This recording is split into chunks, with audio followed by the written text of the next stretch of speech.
the affected Liberia present even wherever part of the world you find yourself. This is African Actions Network to a radio TV. My name is Ta Yubi Garnet. We are live in the William Aaron Tobot Jr. Joint Chambers of the Legislature, Republic of Liberia, where His Excellency Dr. George Weah, President of the Republic of Liberia, is expected to deliver his sixth State of the Nation address and the last State of the Nation address for his first term since being elected as Liberia's president. And it is enshrined in Article 58 of our Constitution that the President of the Republic of Liberia on the fourth working Monday of January to present his administration's legislative agenda and to give update on happenings during the period under review.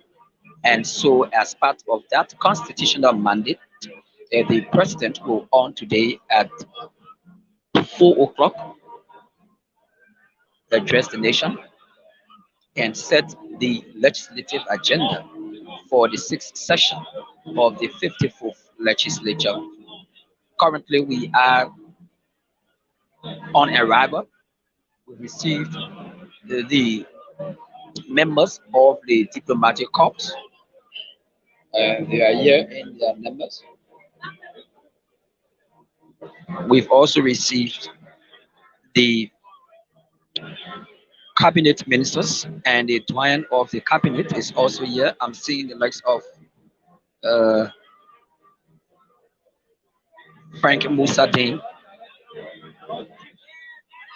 Minister of Justice and Attorney General, Republic of Liberia. I'm also seeing Vanin Salif. He's the Minister of Internal Affairs, Republic of Liberia, and schools or other ministers that we set our eyes on. And I'm still seeing the seat of the finance and development uh, planning minister empty. Somewhat who has not yet arrived. But earlier on, I saw the head of the Chief and Elder Council, Republic of Liberia, Chief Zaza Kawa, and his entourage.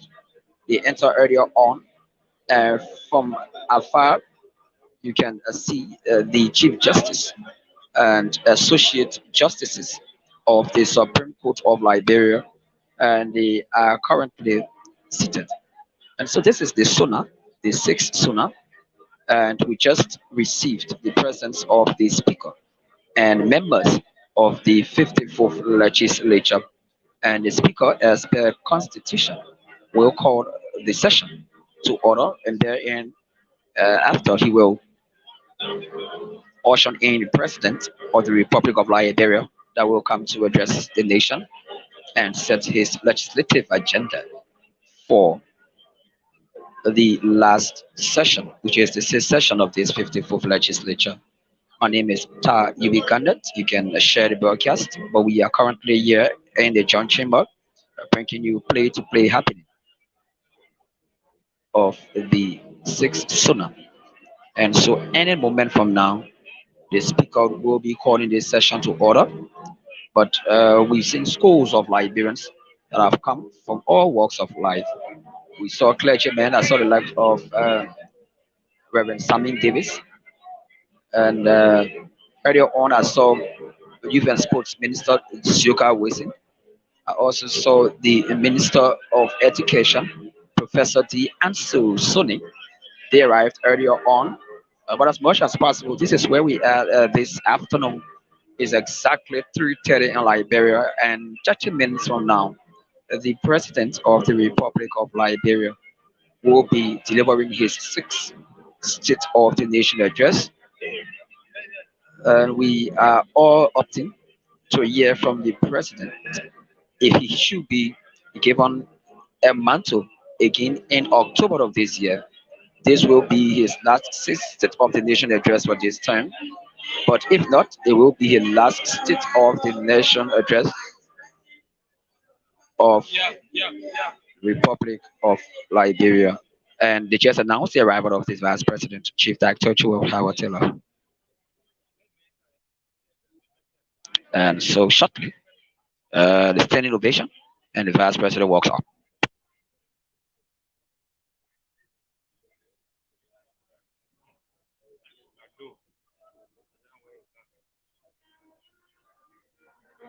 And so the Vice President and members of the that is the House of Elders. I'm seeing the legs of Sir Joseph, Senator Sir Joseph. I'm seeing the legs of Senator Yumbley Kanka Lawrence. The Vice President just woke up. I'm seeing Butu Kanen. Uh, and they are coming in gradually.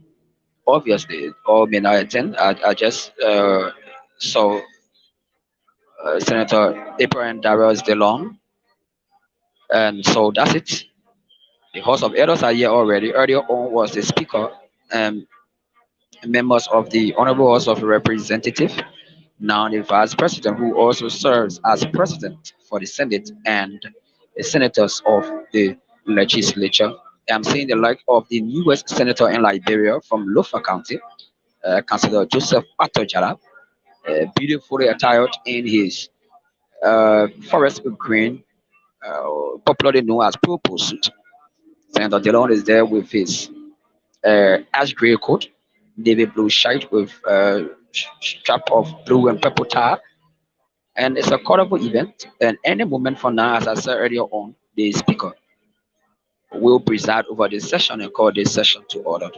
So keep following, share the broadcast, leave your comment. What do you expect from the president on today, as he will be taking the podium to address Liberians on the state of affairs of this country? And this is African Actions Network. Share, leave your comments, and stay glued as we are all opting to hear from the President of the Republic of Liberia, His Excellency Dr. George Manuel Weah. And so, a colorful event it is.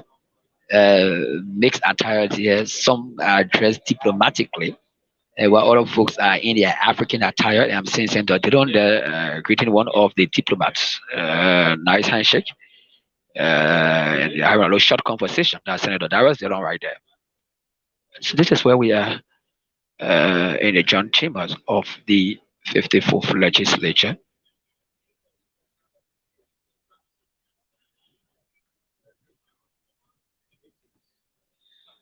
Uh, and the full representation of the legislature is here. And so we await the arrival of the President of the Republic of Liberia. And I'm very optimistic that he will be accompanied by his wife, Madam Clara Maria, First Lady of the Republic of Liberia. And so, in a moment from now, as I said earlier on, the Speaker will call this session to order. I'm seeing President Pro Tempore of Liberian Senate, Abbott Chie, flanked by the Vice President of the Republic of Liberia and the Deputy Speaker. He's been sandwiched by the Vice President and the Deputy Speaker. Uh, and so we are all waiting the Speaker to call this to order. And they are chatting seriously, he and the Deputy Speaker.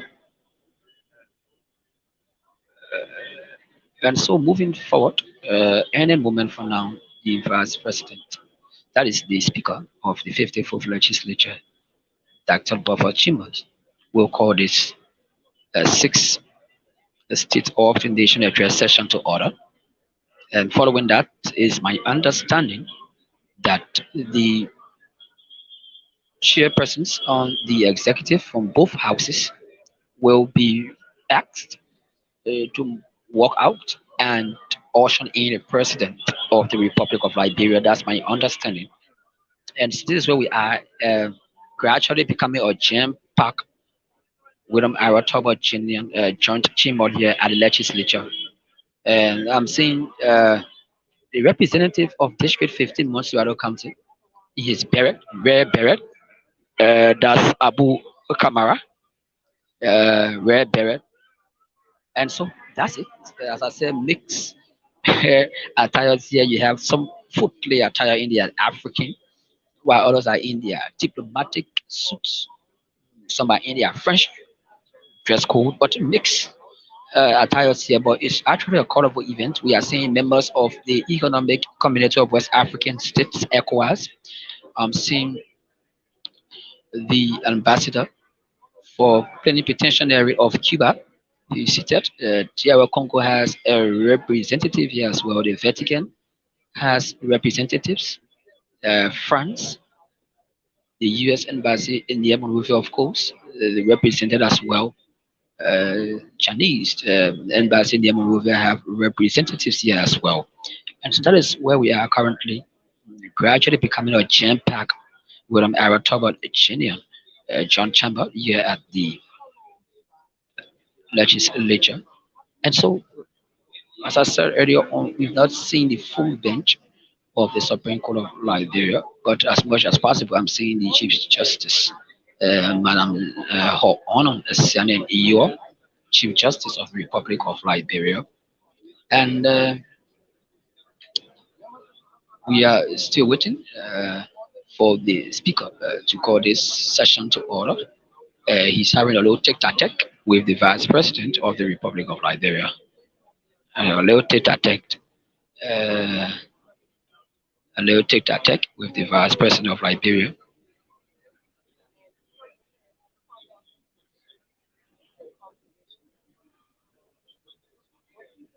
And so this is where we are, folks. Sergeant at Arms are very busy ensuring that the door post is heavily guarded. Uh, if you do not have food access pass or invitation, you will not be allowed. I witnessed some of the scenes that kept me laughing all through. Where in the Minister of Youth and Sports, Minister Zilkar Wizi, which at the screening decks and could not provide his invitation, or because he's a minister, he was denied by agents of the Executive Protection Service, and they gave their strict order. He had to retire downstairs and get his invitation after he claimed that he left his vehicle. But that is it. Security protocol strict adherence is what they are up to here. And I'm seeing Representative Thomas Fala and Senator Zoe Penna having a little tic-tac there. And so that's it. And he's walking to the senator's own flank. I'm seeing a standing handshake at the same time. So Penna, Senator Zoe Penna is on the other flank, making some acquaintance with his colleagues from the Honorable House of Representatives. And that's how Tifa is dressed today, all in his George Martin Weah Lapa, a beautiful suit in Africa, particularly Nigeria, we call that Obada, and that's the suit he's wearing this afternoon. On as much as possible, we have 22 minutes to go, and we are awaiting the speaker to call this session to order.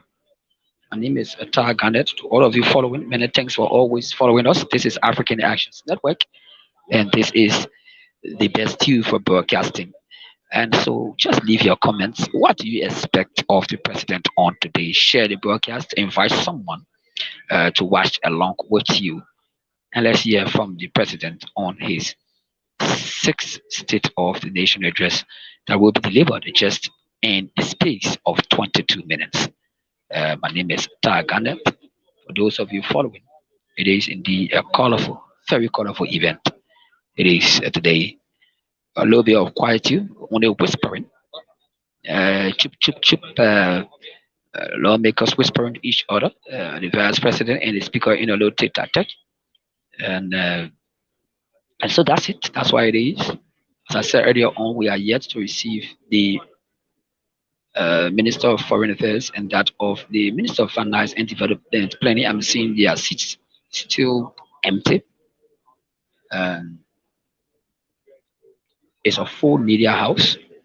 Just to bring you up to speed, we have practitioners from almost all media landscape in Liberia, and international media practitioners are here as well. Earlier on, I saw the likes of Ambassador Moses Castle, VOA correspondent to Liberia, and I saw other foreign media practitioners here covering this all important State of the Nation address. And so this is where we are, a fourth media house. It is from all corners, the lights, and from my far right corner there, I can see the armed forces of Liberia orchestra, and the other band is set. They've been keeping the hall a little bit more entertaining with some nice sounds. But as much as possible, we all with the speaker to call this session to order. And this is where we are. This is African Actions Network, and legiscope papers are placed on every city here. Latest newspaper. I'm seeing papers placed on every city in here. So that's what it is. I think the speaker is about to call this session.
And so all with the speaker now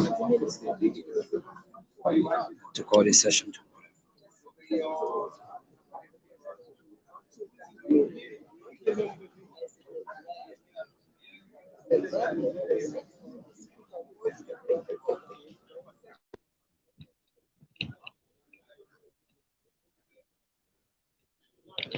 And so any moment from now, we'll have the speaker call this session to order. Any moment from now, the speaker will call this session to order. All hands on deck here. Everyone is doing their um, separate roles. As you know, everyone have a task, and so all hands on deck. Every one person ensuring that task assigned is done in accordance with protocols here. And right on my flank up here, we have the presence of deputy ministers, directors as well. And so we are waiting on the speaker now. Everyone now awaits the speaker. 60 minutes to the sixth State of the Nation address. 16 minutes to go. Everyone looks up to Speaker Chingboy. I'm saying giving thumbs up. So I think any moment from now, we will kickstart the process.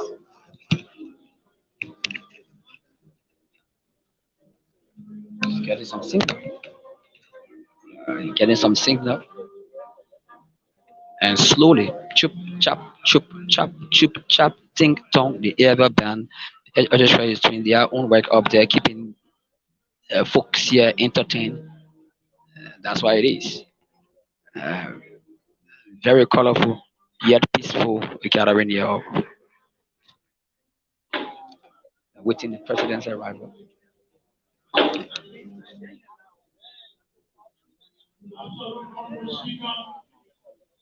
we go. Excellency, as President of the Republic of Nigeria, President of the Senate, Honorable Senate Pro Tem, Nigerian Senate, Deputy Speaker of the House of Representatives, distinguished honorable members of the Federal Legislature. I'm honored at this time to announce to you the Constitution of the Federal Legislature of the Republic of Nigeria, January 30th, 2023. And now, therefore, this section is hereby called to order and is hereby so ordered.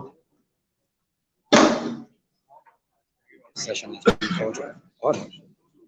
It has been sworn. Thank you very much. Most distinguished Vice President, Lieutenant, Deputy Speaker, esteemed members of the 54th Legislature, we have gathered here today for the sole purpose of receiving the President of the Republic of Nigeria, His Excellency Dr. George Weah Senior, to deliver the State of the Nation address. Hence, the Chair will entertain a motion for the body to convene in a joint legislative session for this sole purpose.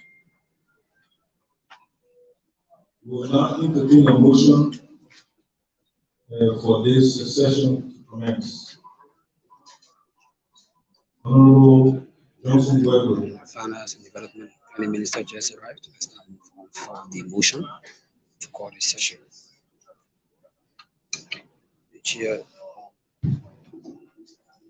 administration.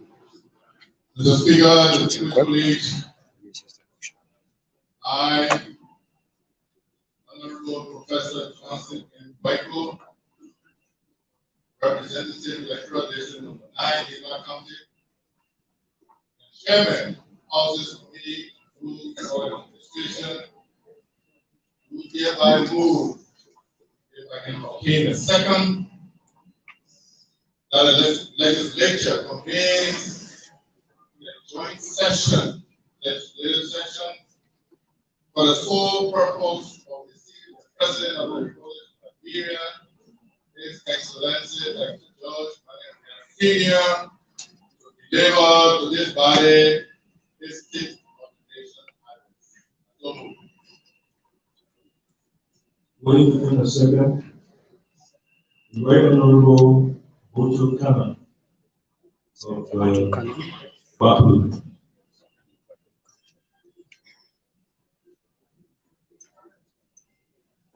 I, Senator Boto Kane of Baku County, do hereby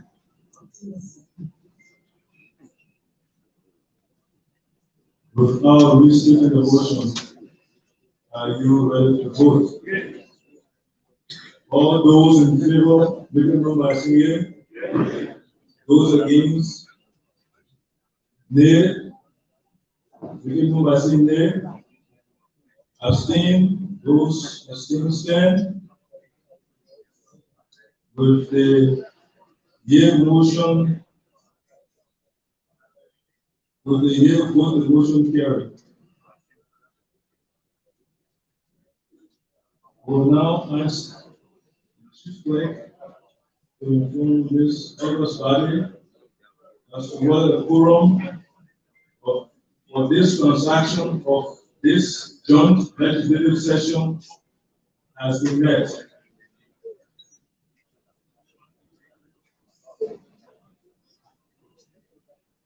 See. Chief Clerk.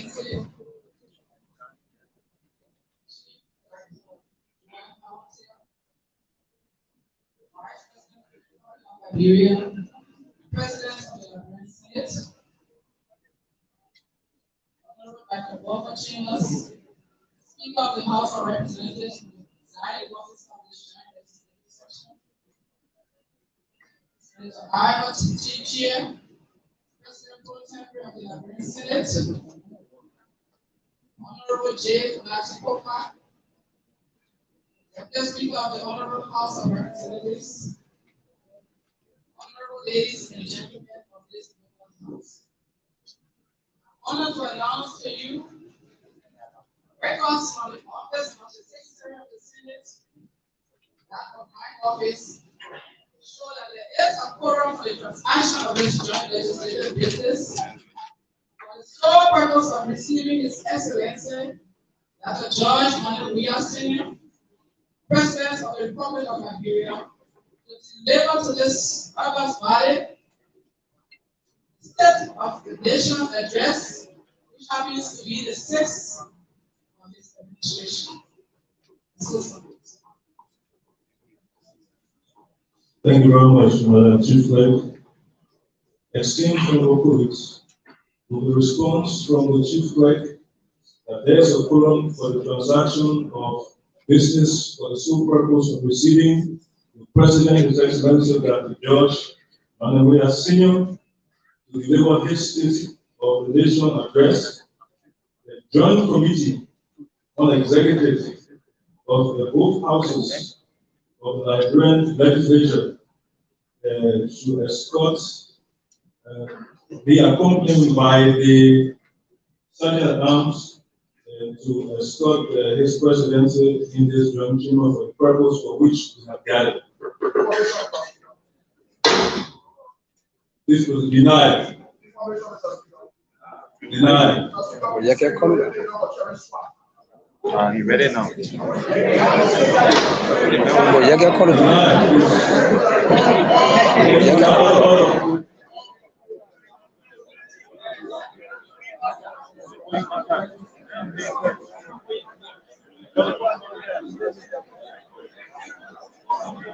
And indeed, the hall was a little bit quiet, but the Honorable Korba raised an issue.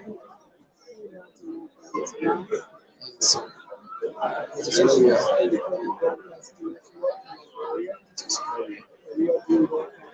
are with the arrival of the president.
And so we now await the arrival of the president, the chairman of the executive of both houses, coming out to escort him.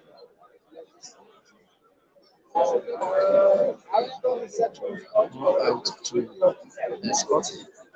So we await the arrival of the president of the Republic of Liberia to deliver sixth State of the Nation address. My name is Atta Yuni Garnet, coming to you live from the William Aratoba Chinya Joint Chamber here at the legislature. And so, any moment from now, the president will arrive and kickstart his sixth State of the Nation address. As I said, uh, scores of media outlets are here currently covering this very historic sauna uh, to be delivered just in a jiffy by the President of the Republic of Liberia, His Excellency Dr. George Manuel Weah. This will be his sixth sauna, marking his last State of the Nation address for his first term in office. And I said this earlier on during the build up that probably what was done by Madam Salif in 2011 uh, will be expected here today. During her 2011 State of the Nation address, she did announce to Liberians that she was contesting for a second term in office. Will that be said by President we are on today? That's the biggest question. But we are all waiting to get this much talk about State of the Nation address. 5 minutes to the time set aside constitutionally for the delivery of his State of the Nation address. You saw array of lawmakers headed by the chairman on the executive for both houses, flanked by sergeant at arms to escort in this joint chamber the president of the Republic of Liberia. So, in a moment for now, you will hear the arrival of the president of the Republic of Liberia, His Excellency Dr. George Mane. We am already sensing presence, high presence of security personnel from the Executive Protection Service. Already sensing high presence of security personnel from the Executive Protection Service. So any moment for now, the president will join us in this program. Our troubled John Chima Ladies and gentlemen, Sergeant at Arms, approach the chair.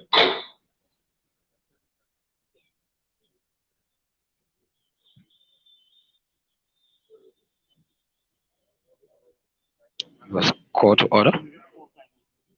Was called to order by the speaker, and I think it should be announced just on the clock.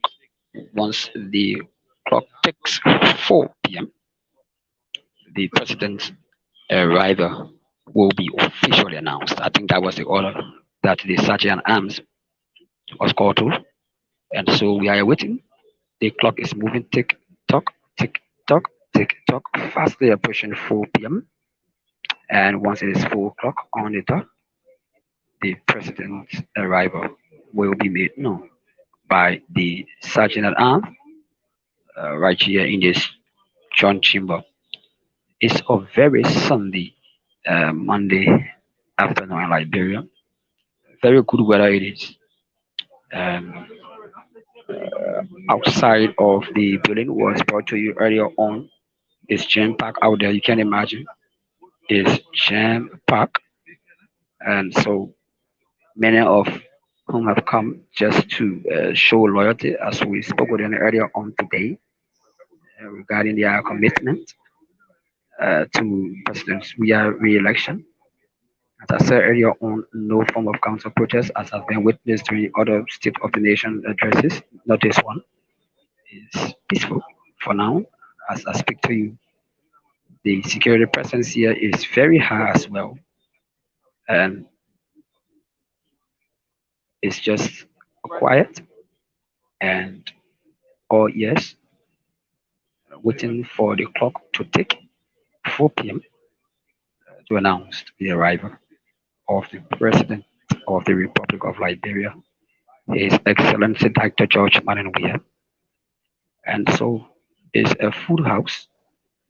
Earlier on, I announced the arrival of the Finance and Development Planning Minister Samuel Tue, looking healthier following an accident uh, late last year, on his way from Vonchima, where he went to serve as keynote speaker for the fifth commencement and convocation exercises of the Lofa County Community College, now Lofa County University.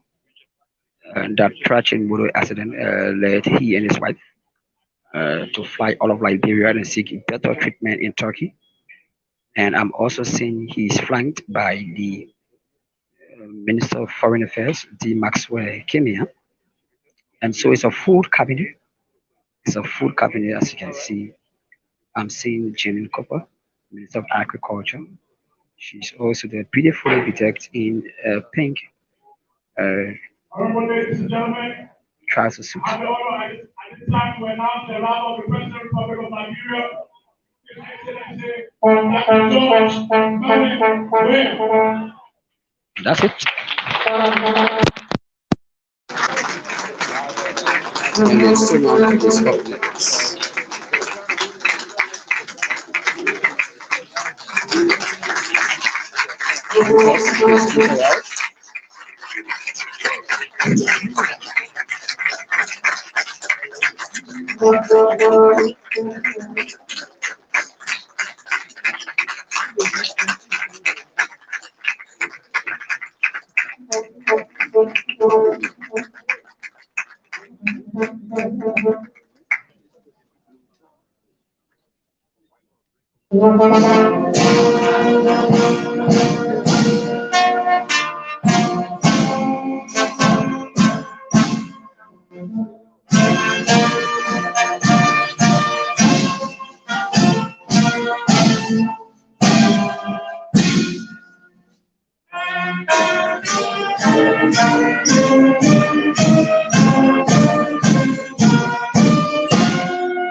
Excellency Chief Dr. Weah, Vice President of the Republic of Nigeria, Mr. Speaker, Mr. President pro tempore, honorable members of the 54th Legislature, the Honorable Chief Justice, the Associate Justices of the Supreme Court, the members of the Judiciary, the Dean and members of the Cabinet, the other government officials, the Divine Excellency, the members of the Diplomatic and Consular Corps, His Excellency, the Special Representative of the Secretary General of the United Nations in Liberia, the Chief of Staff and men and women of the Armed Forces of Liberia, former officials of government, traditional leaders, chiefs and elders, political and business leaders,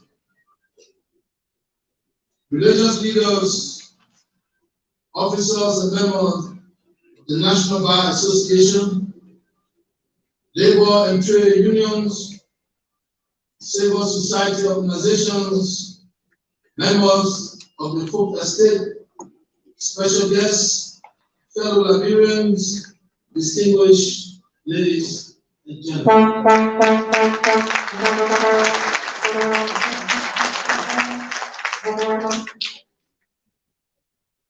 I come before you today in fulfillment of Article 58 of the Liberian Constitution, which requires me to report to the people of Liberia through you, their elected representatives, on the state of affairs of the nation.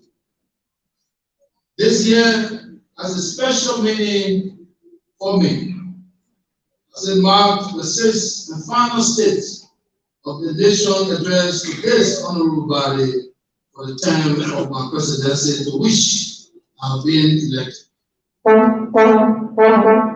In 2017, I was given a resounding mandate by the Liberian people to steer the nation through a constitutionally guaranteed 6-year term. This year concludes that period. I am happy to embrace you, my fellow compatriots, the enormous progress that has been made in spite of inevitable challenges. Madam Vice President, Mr. Speaker, members of the National Legislature, let me welcome you back for your annual break. It is my hope that your individual endeavors during this much deserved interlude prove useful and productive, including interactions with your constituents. I look forward to more fruitful engagements during the course of the sixth session. The past years marked a crucial and historical milestone for Liberia. We celebrated 200 years of the founding of our nation. I need not elaborate you with accounts of how much we have all been through as a people during these 2 centuries, including wars, Stadiums, and economic setback, downturn, but together we have remained strong and vibrant and have managed always merge, triumphant, and united through after every trials and tribulation, regardless of our ethnic background, religious belief, or political affiliation.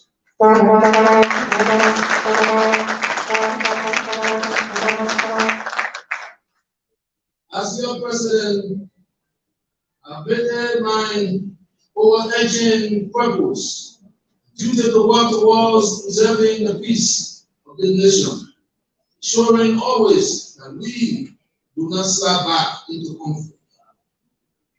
This has been the fundamental underpinning of all development policy initiatives of my administration. The record will show that we have achieved undeniable success in this endeavor, while at the same time always ensuring that there is strict adherence to the rule of law, protections for the constitutional rights of our citizens as we consolidate our democracy and develop our nation. Our well-earned credentials as a nation of peace and democracy in West Africa will be put to the test in about 9 months from today. We head to the post of general and presidential elections. These will be the 4th election since the end of the war in 2003. They will be an important benchmark for judging the extent of the consolidation of peace in our country.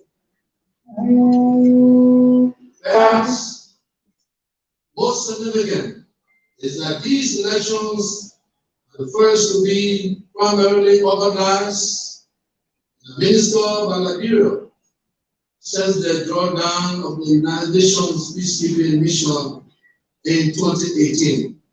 This is our moment. Therefore, continue to demonstrate to the world that we are a peace-loving nation, that we are capable and ready to undertake elections that include all Liberians in a free and credible process.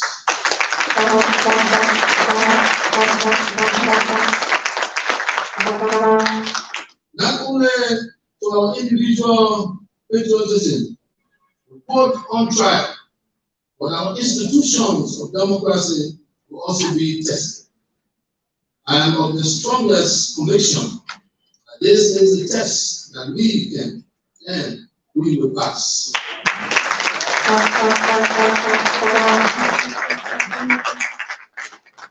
As you may be aware, I continuously reaffirmed my commitment to free, fair, and transparent elections to respect the democratic will of the Liberian people. I remain committed to that pledge. I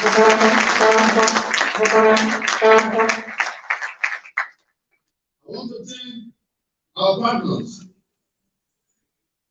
choose among them Sweden, Ireland, ECOWAS, the EU, the UNDP, the UN Peace Building Fund for their technical and financial assistance to the electoral process and for their partnership and collaboration to support the National Election Commission, political parties, other national institutions, and civil society organizations to be ready for this defining moment in our history. Mr. Speaker, distinguished ladies and gentlemen, we are all recently in shock. We are awakened to news of the discovery of a large cache of arms in a container at the free port of Monrovia. We applaud the vigilance of all national security agencies for their collaborative efforts in effecting this bust. Coming on the heels of the October elections, this development is a major cause for concern. I have been made aware that the National Police Force continue to pursue every possible lead in the investigation of this illegal act, including diplomatic measures to have the alleged perpetrators face justice. As this year marked 2 decades since the signing of the Accra Comprehensive Peace Agreement in 2003, which also in a peaceful environment we continue to enjoy. It is my hope that we can work together, putting aside our political differences in ensuring that we can all peacefully abide together in our sweet land of liberty without the chaos of recent years.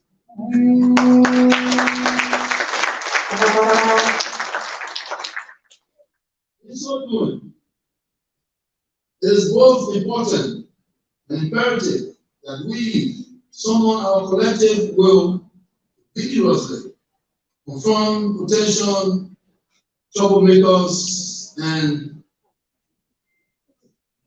analysis by applying the full force of the law that is provided for such circumstances.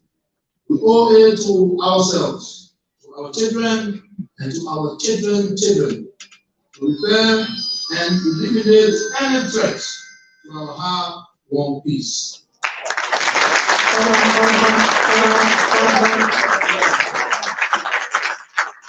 Madam Vice President, President of the Senate, Mr. Speaker, Mr. Pro Tempore, honorable members of the legislature, in keeping with the tenets of Article 58 of the Constitution, I hereby present my administration's legislative program for the ensuing section and report to this August body on the state of the Republic, covering the economic conditions, including expenditure and income.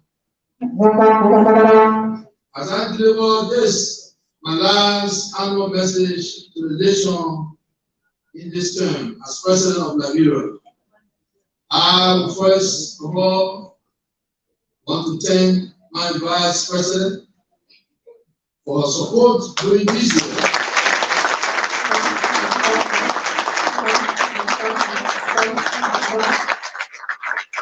I also want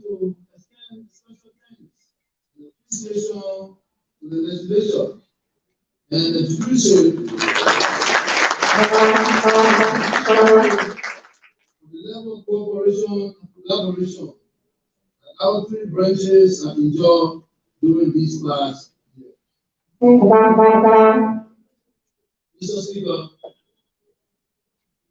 since this is my last annual message during this term, permit me to aggregate the total number of bills that have been passed during my administration to date.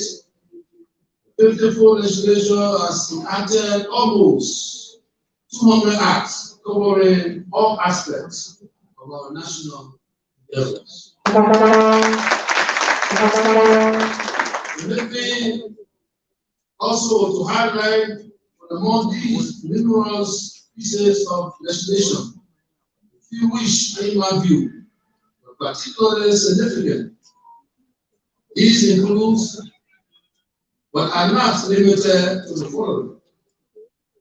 I draw you for passage of the Land Right Act, the Local Government Act, in the first section of 2018. The Land Rights Act has been considered by many as the most progressive pre-community land reform law on the African continent, as it recognizes and protects customary land tenure, as well as women's rights to land.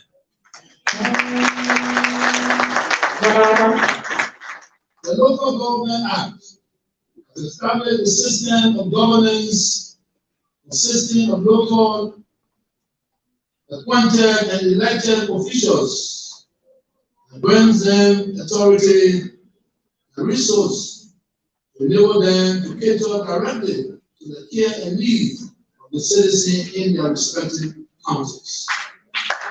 In the areas of health, education, roads, agriculture, and other development needs, no longer must our people always have to come all the way to Monrovia to get better services, because most of the things done in Monrovia can now be done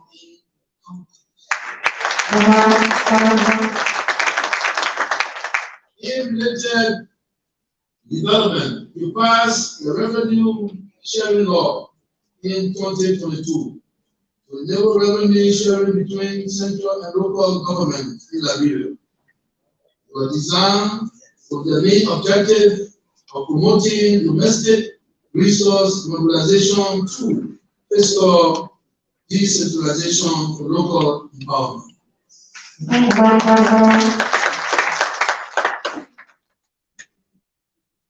2019, during the second session, approximately 54 pieces of legislation were passed, amounting to the second highest number of bills passed during a single session under this administration. This is highly commendable, and we applaud you for that achievement. Additionally, I want to commend you for passing the Power Theft Law, the Domestic Violence Act, the Kamara Press Freedom Act of 2019.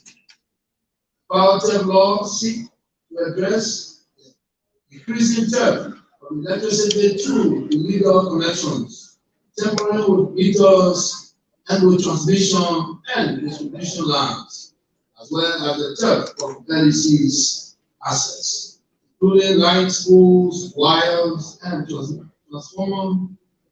It establishes a system of prohibition and penalties to deal with electricity theft, for which government intervention and protection is appropriate. Thank you also for the passage of the Domestic Violence Act, which is expected to promote gender equality and protect women and children from domestic violence.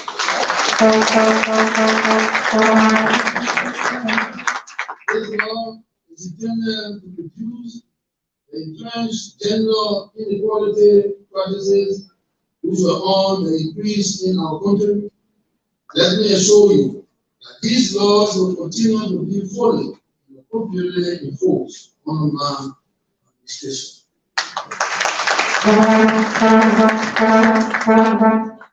Let me also congratulate you for the enactment into law of the Abdullah Kamara Act of Press Freedom, which is a very historic piece of legislation that codifies and criminalizes free speech as enshrined in our 1986 Constitution. The passage of this new law, we have cast into the dustbin of history all updated criminal status that once restricted freedom of speech.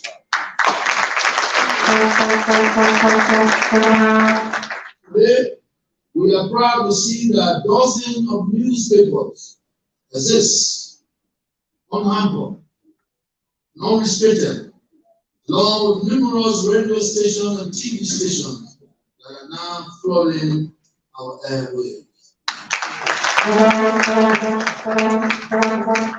Mr. Speaker, while there were other significant bills enacted in 2020, 2021 in the interest of time, I would like to draw your attention only to some of the bills passed last year, which is the year under review. The year 2022 saw the passing of 56 bills, the highest number of bills passed thus far in the single session under my administration. In the interest of time, detailed listing of these acts is attached to the annual message as Phillips A. Among these were several judicial reform bills, including the bill to provide conditions and authority to arrest, the bill to provide for a new standard of preliminary examination in cases above the trial jurisdiction of magistrate, justices of the peace, the bill to provide for plea bargaining, and the bill to provide for the appointment of additional relieving judges. Together, these bills have instituted major reforms to our judicial system and will help to establish trust and give credibility to the judiciary. Thank you once again for passing these laws.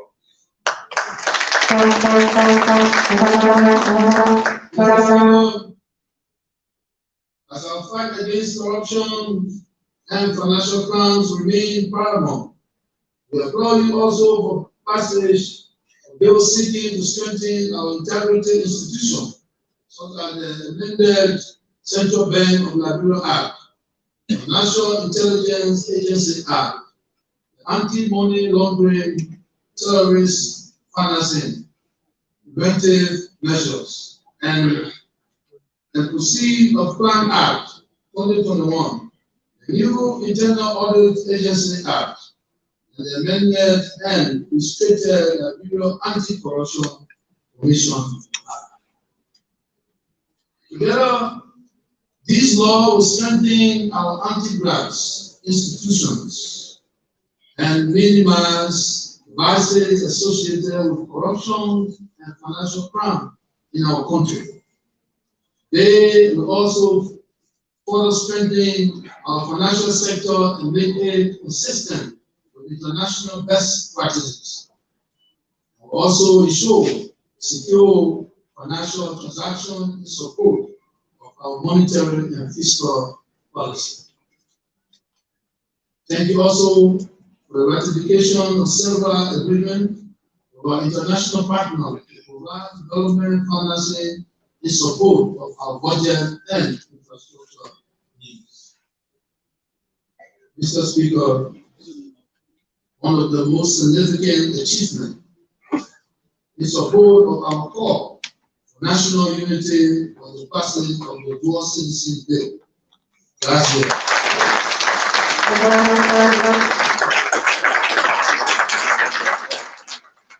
the year of our capacity. The moral significance of restoring citizenship rights to our brothers and sisters in the diaspora cannot be overemphasized. We now call on our families from the diaspora to come home and join us in the noble and patriotic task nation building.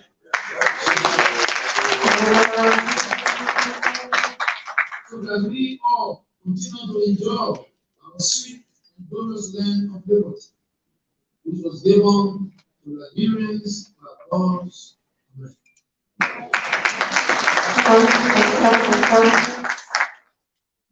Thank you again, members of the Honorable Legislature, for codifying the 23rd of December 2019 opinion of the Honorable Supreme Court, making more true the saying that once is Liberian, always.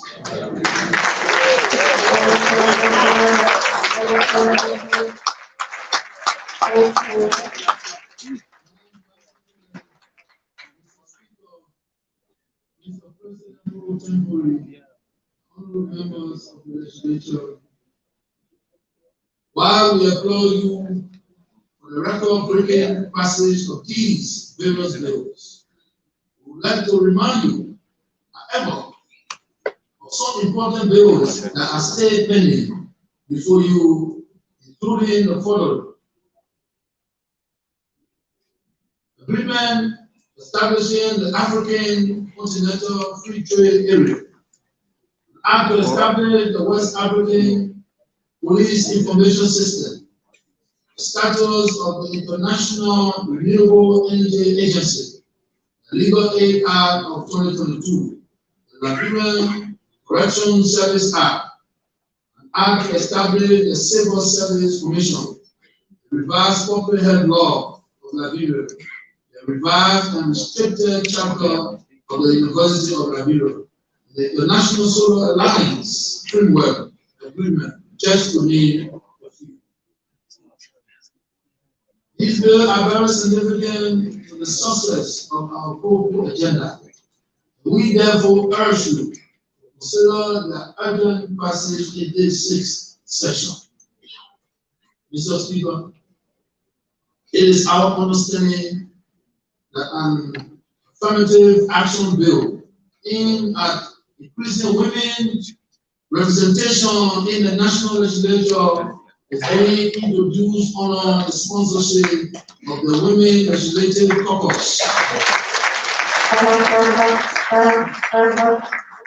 And our Vice President, thank you, Madam, we wholeheartedly support this endeavor in our quest to achieve gender parity in our political space. Given international best practices, we therefore urge speedy passage to enable it to be signed into law. I will also be submitting additional bills for your consideration that seek to improve our overall governance system and structure, enhance our economy, protect our business environment, and create jobs for our people.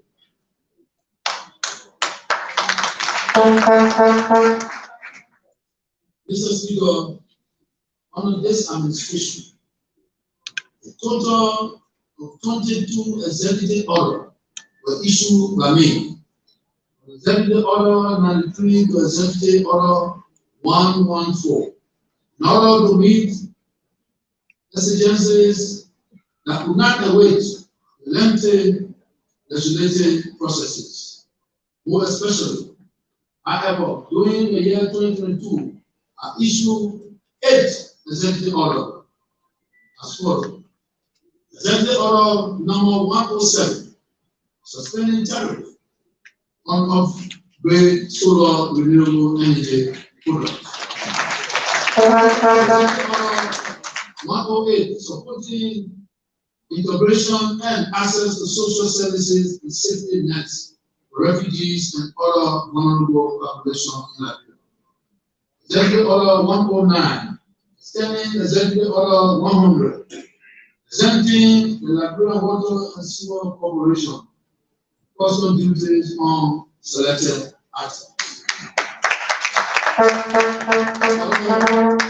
Exempting order is issued by me with exempting order 110, extending exempting order 101, repositioning the National Food Assistance Agency, exempting order 111, exempting the Liberian Electricity Corporation from custom duty and GST on generation, transmission and distribution, equipment, materials, and fuel.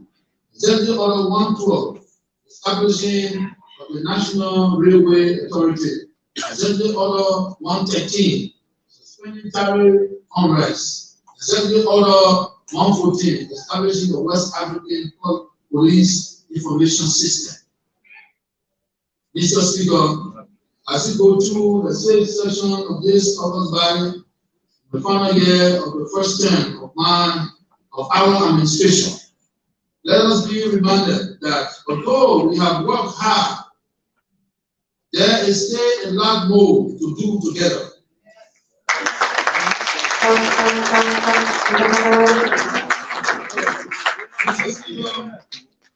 As we go through the sixth session of this August body and the final year of the first term of our administration, let us be reminded that although we have worked hard, there is still a lot more to do together. We must now recharge our energies, redouble our efforts to complete what we started 5 years ago. In the spirit of cooperation and collaboration, so as to fully realize the goals and objectives of the open agenda of prosperity.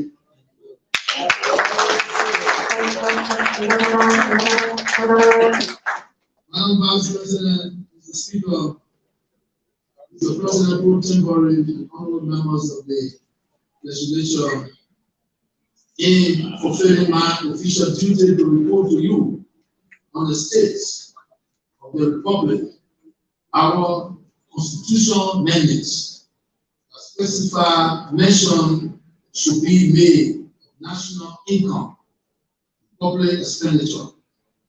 I will now set out to do so and to describe the broader state of our economy.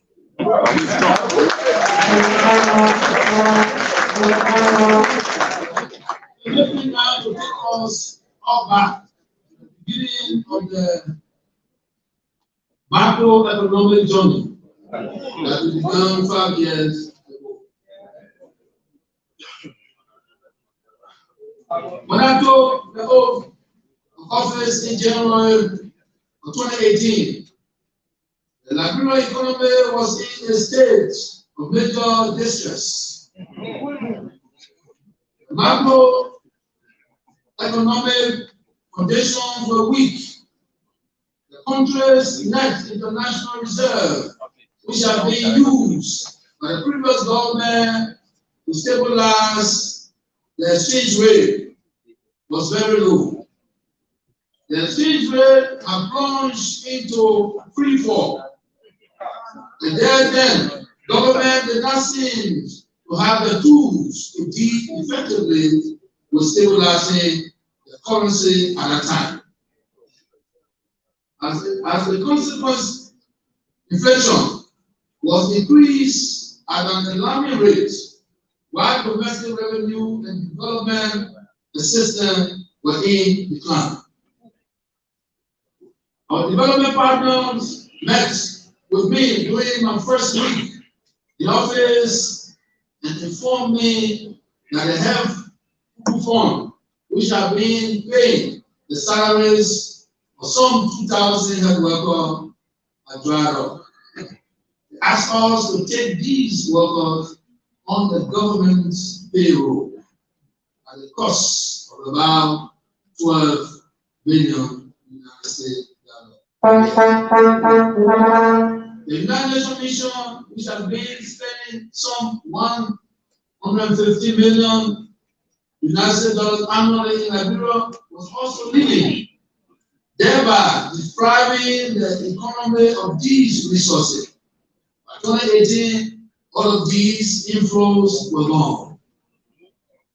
The government's credit rating with commercial banks was at its lowest because the government could not settle its domestic obligations to lenders. The total government obligation to the Central Bank of Liberia was not even known because some government debt to the Central Bank was not officially recognized. This was the bleak nature of our economy when we assumed responsibilities for the leadership of the government at the beginning of 2018. Mr. Speaker, what we did not realize at the time is that the recipe for economic disaster are already been set.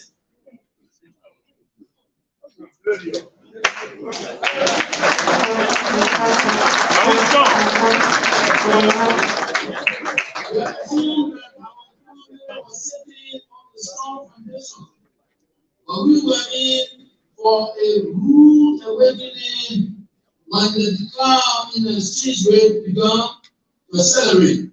We had to get to work quickly to rethink, to rework, and to re-establish the principles of macroeconomic fundamentalism.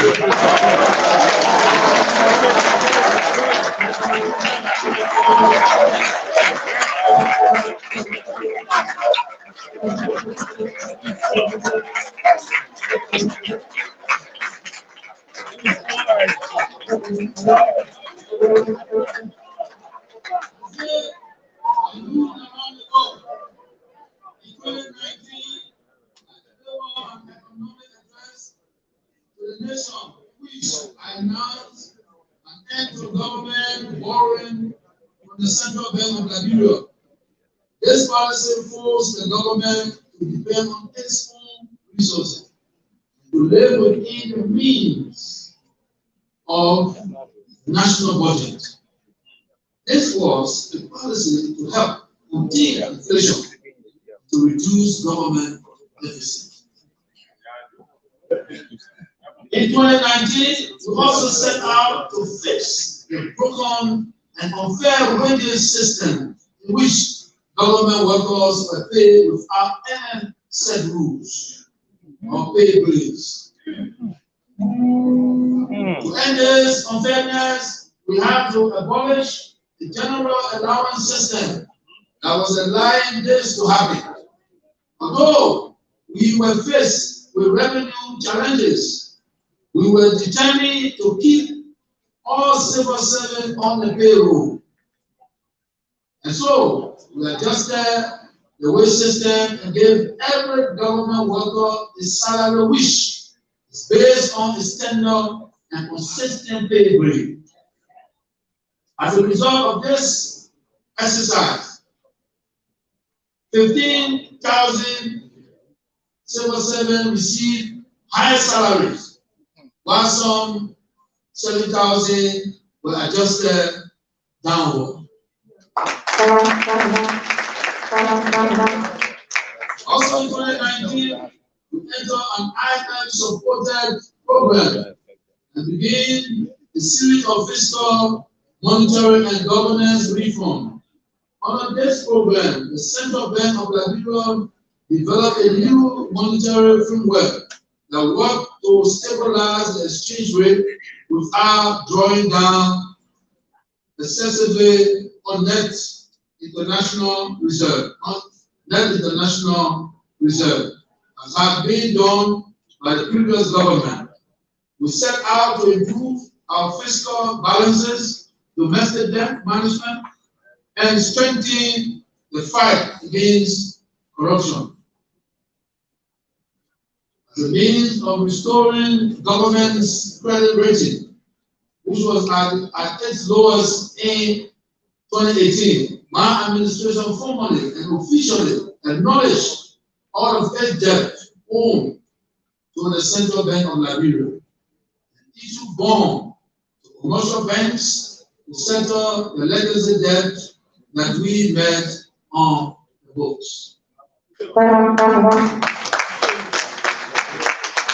Mr. Speaker, 5 years later, the launch of these painstaking reforms, the result are out there for the world to see.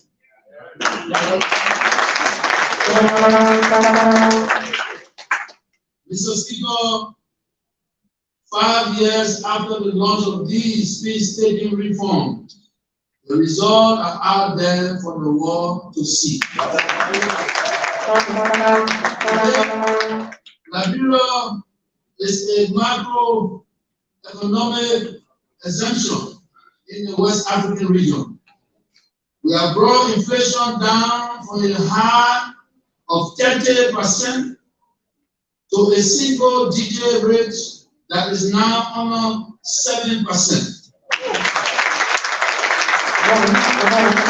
We accomplished this in just 2 years, making it one of the fastest rates of inflation collapse in record economic history.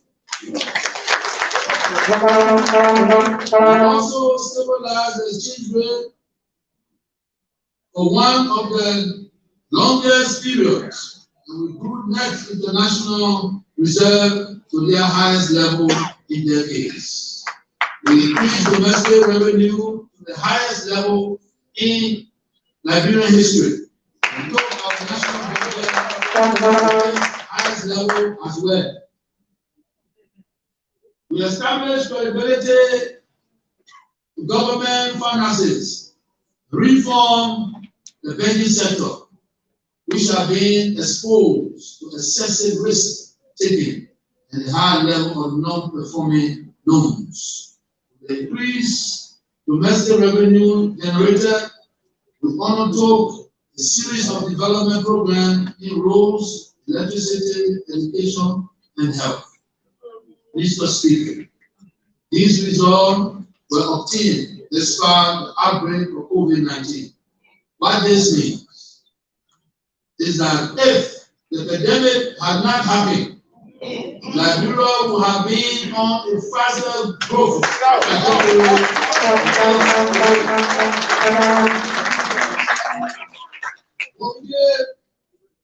We gave God Almighty the glory.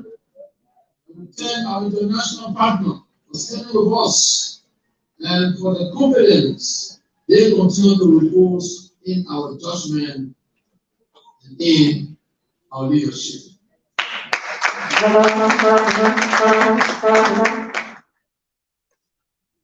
These are the broad lines of the history that will define our administration as we face national elections in 2023.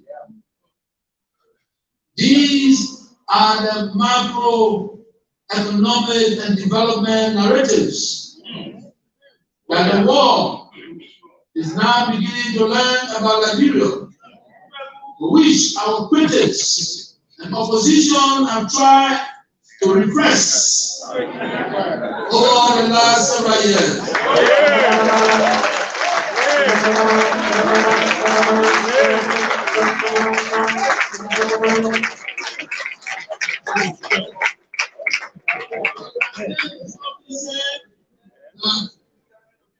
Truth cross to the ground. That's again.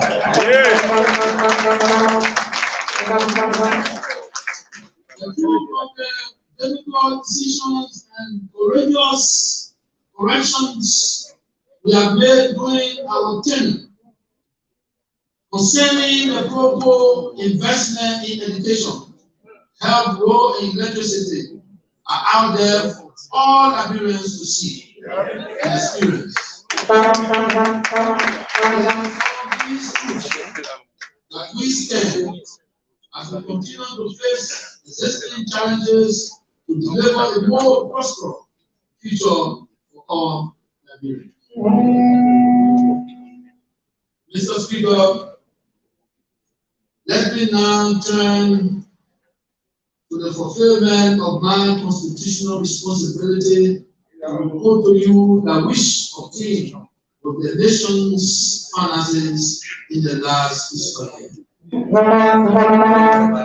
Revenue collection for 2022, including grants, was 740 billion United States dollars compared to 646 billion United States dollars in 2021. The large part of this difference is attributable to an increase in domestic revenue mobilization. For the calendar year 2022, this revenue performance was driven by higher receipts of tax and non-tax revenue, especially taxes on international trade, taxes on income and profits. For this amount, domestic taxes was $6.5 million, and external resources received from our development partners was $135 million United States dollars. On the other hand, total cash expenditure for the same period under review was $774 million US dollar. The essence of expenditure over revenue collections amounting to $34 million US dollar is attributed to the use of treasury instruments. Of the total cash expenditure, 286.38 million or 37% was spent on compensation of government employees. 258.93 million or 33.45% was spent on goods and services, including grants and subsidies. 89.37 million or 11.46% was spent on domestic and international debt, and 139.32 or 18% was spent on public sector investment programs.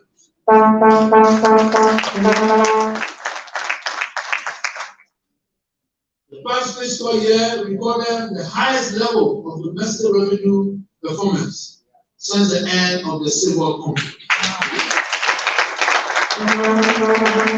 This is clear evidence of economic recovery, macroeconomic stability. We continue to show strong improvement in mobilizing domestic revenue, which are due to key reforms on the domestic revenue mobilization strategy of the Liberian Revenue Authority. These may include expanding the tax base, minimizing revenue loss to raising the tax effort, building public confidence in the tax system, and implementing greater effectiveness and efficiency in tax administration through innovation and technology. Sustaining domestic revenue performance is the only way we can guarantee the funding of our public sector investment program, which will then enable us to address critical infrastructure and social sector challenges, such as roads, electricity, healthcare, and education. It is also the only means to diversify the Liberian economy. Now, hereby call on all national stakeholders to support these reform efforts. And I would like to also encourage all Liberians, businesses operating within Liberia, to pay your taxes fairly and timeously as they require by law.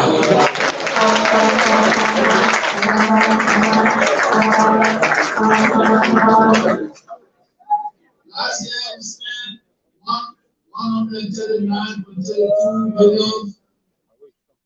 on public sector investment to support public sector investment for the 2023 fiscal year. In support of our corporate agenda for prosperity and development, we are proposed to spend about 154 million US dollar, which is 19.8% of the proposed national budget for the 2023 fiscal year. Major public expenditure items include for the 6 million US dollars needed for the transmission of electricity from La Côte d'Ivoire to the CSLG transmission lines, and to expand our electricity distribution about 44 billion US dollars for road infrastructure, 23 billion US dollars to the National Road Fund, 21 million US dollars to direct national budget, and about 36 million US dollars for the holding of the 2023 presidential and legislative elections. Thus, Mr. Speaker, electricity, roads, and elections will consume about 126 million United dollars in 2023, demonstrating our government's commitment to put the Liberian people's money where it matters the most. Mr. Speaker, during the year under review, the government made significant intervention in a number of sectors, including health, education, social development services, energy, and environment. In the health sector, we spent about 17.3 million US dollars on vaccines and vaccine-related supplies, COVID-19 vaccination, administration, and drugs and medical consumables. In the education sector, we spent nearly 38.9 million US dollars on tuition-free policy, renovating a public university, wise and junior high school examination, the support to closing teachers' salary gaps project, and support to the engineering college.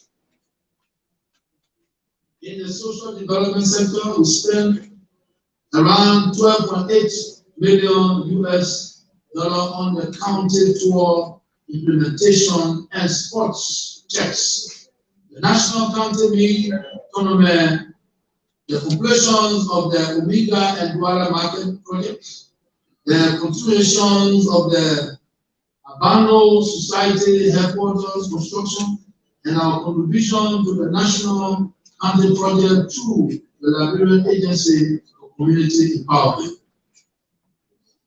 In the energy sector, we spent about 29.7 million US dollars on the CLSG payment, streetlights, and LEC transformer project, as well as the River G hydropower project.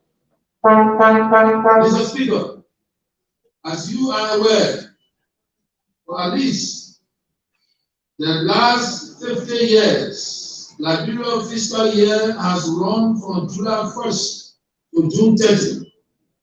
Liberia was the only country in the ECOWAS sub-region to have this July to June fiscal year, which was inconsistent with the rest of the countries in the region. I'm now pleased to announce that after successful adjustment in 2021, the year 2022 marked the first full implementation of the calendar year budget in our nation's history. Making it now to align with the rest of the ECOWAS sub-region. This has made reporting and regional comparison between Liberia and ECOWAS country much easier. Mr. Speaker, members of the 54 legislature, the 2023 national budget of $777.9 million United dollars has been submitted to the House of Representatives for review, which is consistent with the total resource forecast for the period. The estimated domestic revenue is 667.9 billion United States dollars, or 85.9%, while external resources are projected at 110 million United States dollars, or 14.1%. Consistent with our commitment to support public investment projects, we have increased capital expenditure in the proposed budget for fiscal year 2023 to 154 million US dollars, up from 143 million in the last fiscal year. Public investment is focused on key infrastructure investment, such as roads and bridges, and the CLSG transmission line.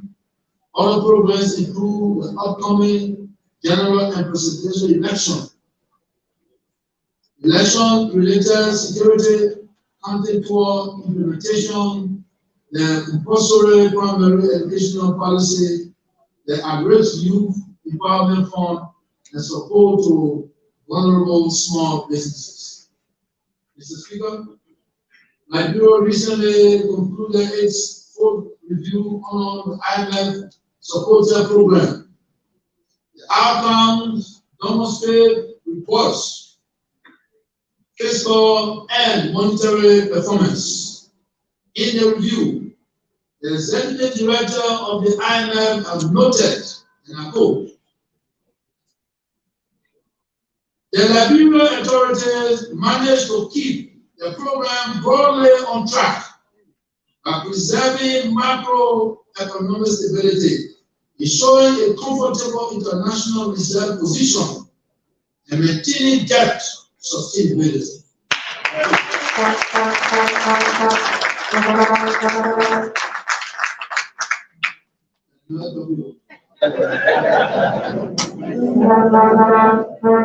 This memo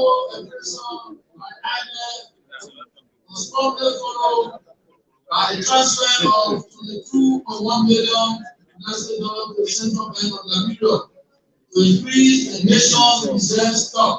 Yes.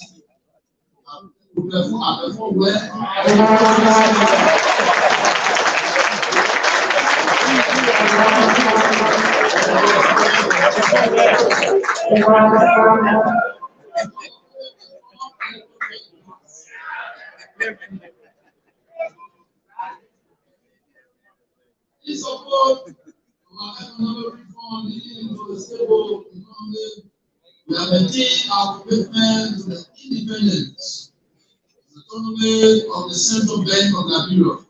Although the preceding year was a difficult one for the economy, my government supported the federal CBL policy measures that have kept the economic recovery on track.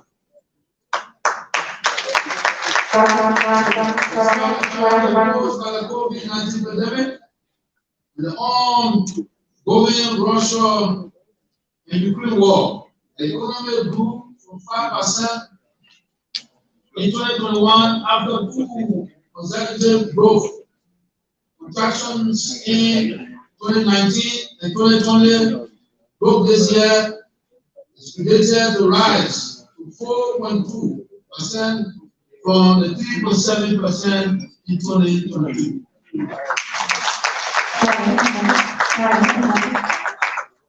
Our macroeconomic environment remains relatively stable at a time when several other countries in our region are facing serious macroeconomic challenges. We hope and pray God that our friends will recover. Inflation at end December 2022 was 6.9%.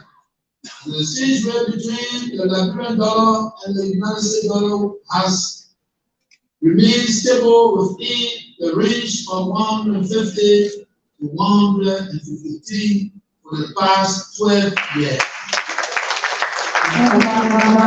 12 months.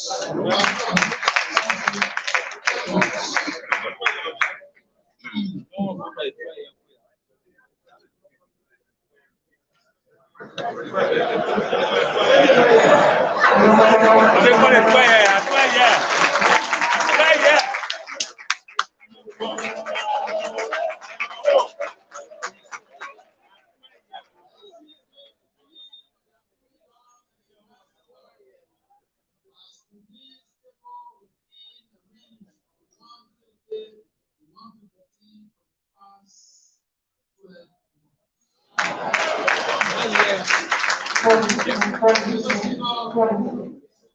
have made significant progress in restructuring our domestic debt.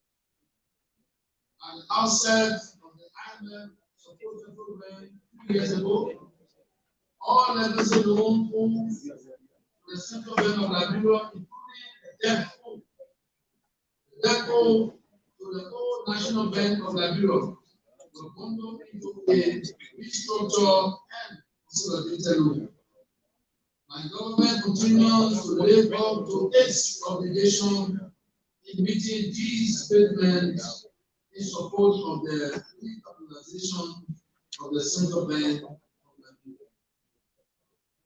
I am pleased to inform you that the recent debt sustainability analysis by the IMF has upgraded Nigeria's debt management rating from high risk of total debt distress to moderate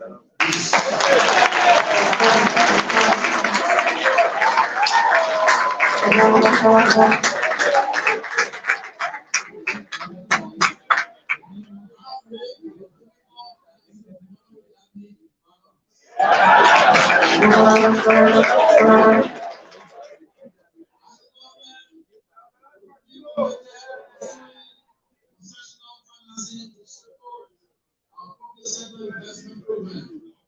This is consistent with our long-term strategy on debt sustainability.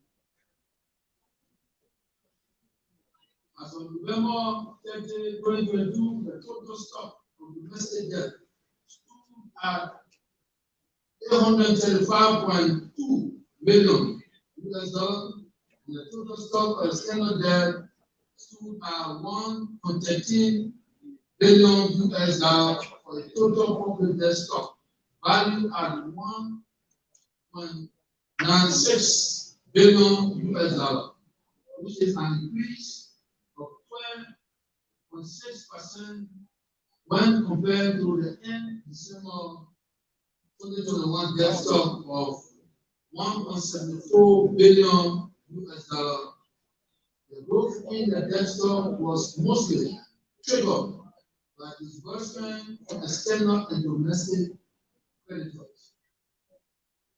The government paid $89.37 million in debt service on both domestic and foreign debt. The total debt service interest payment accounted for $33 million US, or 36.9%, while principal repayment account for $56.37 million US, or 63.1%. Also, from the total debt service, $57.7 million US was paid to the Central Bank of Liberia to commercial banks for treasury bond to other institutions for domestic debt, while $32.3 million was paid US was paid to multilateral and bilateral partners.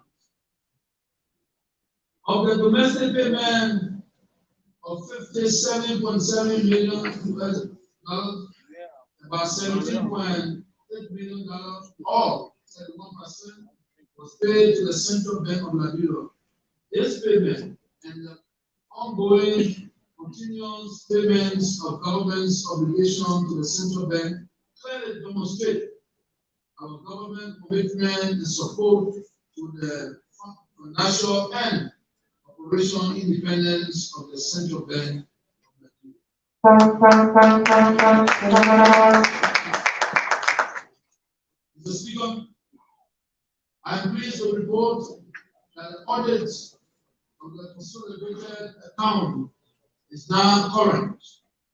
All audits backlogs being cleared. Currently,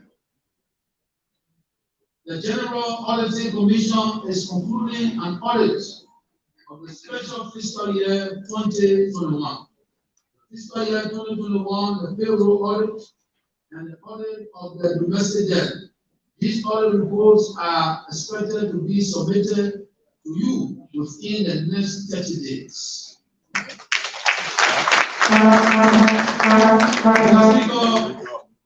We continue to implement reforms for the central government payroll and pension system with the objective of improving the welfare of both active and retired employees of government through centralization and digitalization.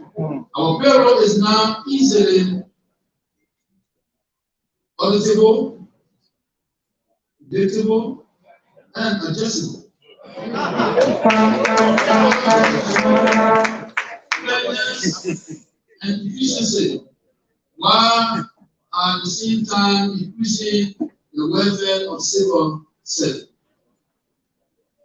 Since establishing payroll grades for all positions at the start of our reform in 2019, we have partially or fully increased or adjusted the gross salary of more than 28,000 government workers out of more than 70,000 government employees.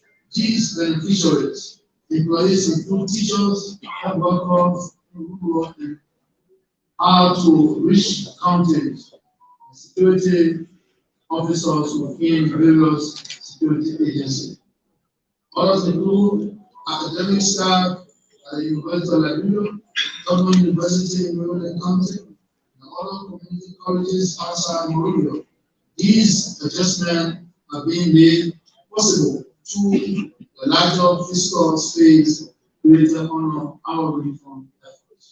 Mr. Speaker, because of the integrated nature of these reforms, today we are executing the legal power of Anthony LP Spain and the quick cash credit scheme, which now benefit thousands of civil servants who, through salary deduction, now have access to fast credit for cash, building materials, furniture, and fixture, electronics, and food items.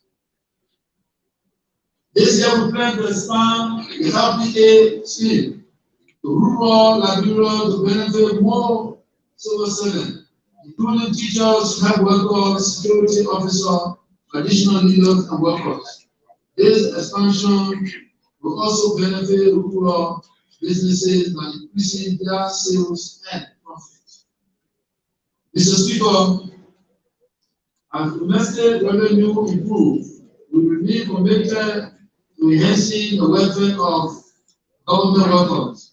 I have been informed that some 15,000 government workers stay below the minimum wage of 150 US dollars, as mandated by the Decent Work Act. This is completely unacceptable.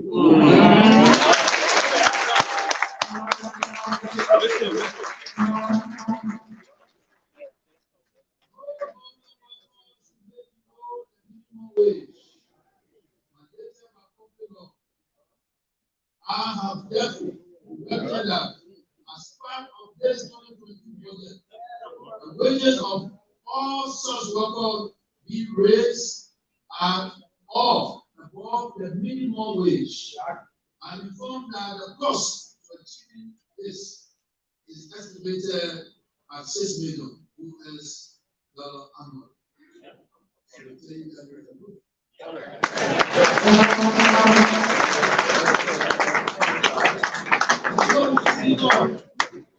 The President Pro Tempore, distinguished members of the Federal Legislature, as we accelerate the discussion for the 2023 national budget. I urge you to make the securing of this amount of 6 million US dollars for these 15,000 workers one of your highest priority. Look,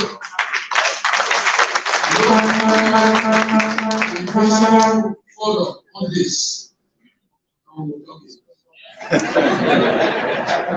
Mr. Speaker, official development assistance, otherwise referred to as foreign aid, is critical to Liberia's economic growth and development as it represents an important share of the national budget. In 2022, we negotiated and signed approximately 9 financing instruments to development partners worth a total of about $282.2 billion United dollars. This project and program supplement our continuing commitment to exclusive growth and development in Liberia. We continue to take steps to improve aid coordination. At the steering committee meeting of the PAPD held last year, I emphasized to our development partner the importance of coordinating resources in critical sectors such as health, education, and agriculture for more transformative results. The government and its partners have both reaffirmed their commitment to upholding the tenets of the Paris Agenda on Aid Effectiveness and are delivering framework on the PAPD to achieve this. But much more work needs to be done to deliver more results for the Liberian people.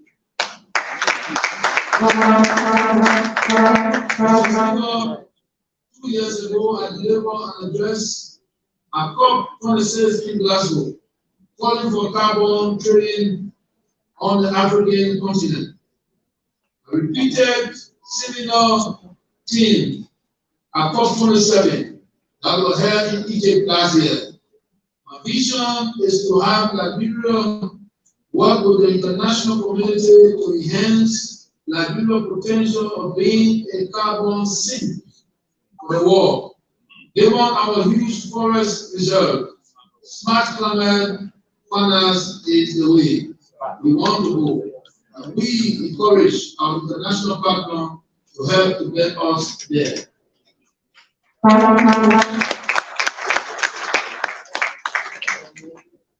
We are committed to doing our part. Transition to this new model of climate change financing in Liberia. Liberia remains committed to the global climate change agenda, to meeting its nationally determined contribution. We are looking to improve governance of the forest sector and move towards a more effective management of our forest reserve as a means to transition to a better model of climate finance. We are also working to enlarge our protected areas and are committed to reducing our reliance on commercial logging. But much more needs to be done in this area, and we will continue to work along with our development partners to achieve these goals.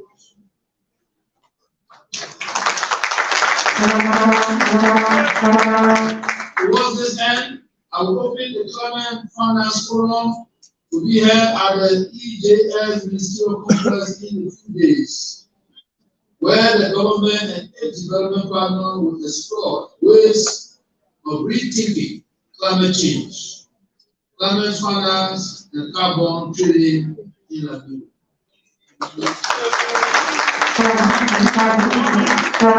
The Speaker, climate change is affecting Liberia in various ways. We are accordingly responding with meaningful projects. For example, following submission of the Coastal Defense funding proposal to the Green Climate Fund in 2021, a 25 million US coastal defense project for the township of West Point was approved, and the project has commenced.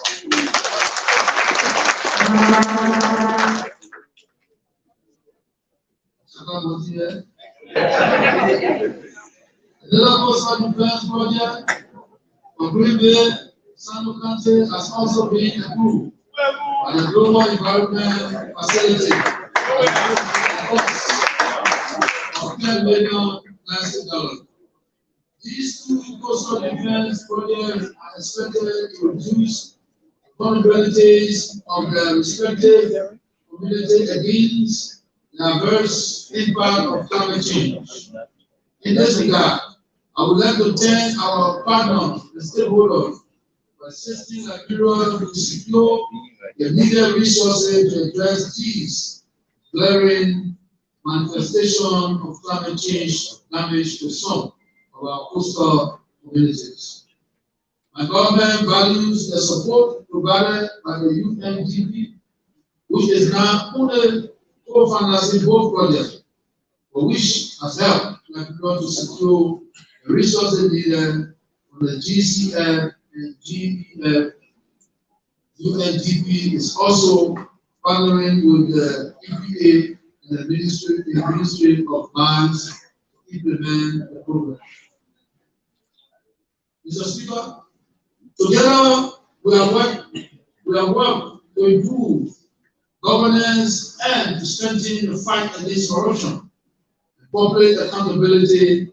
We recently passed the new Nigeria Anti-Corruption Commission Act that gives the LACC prosecutorial power it has learned, and also giving it greater independence from interference.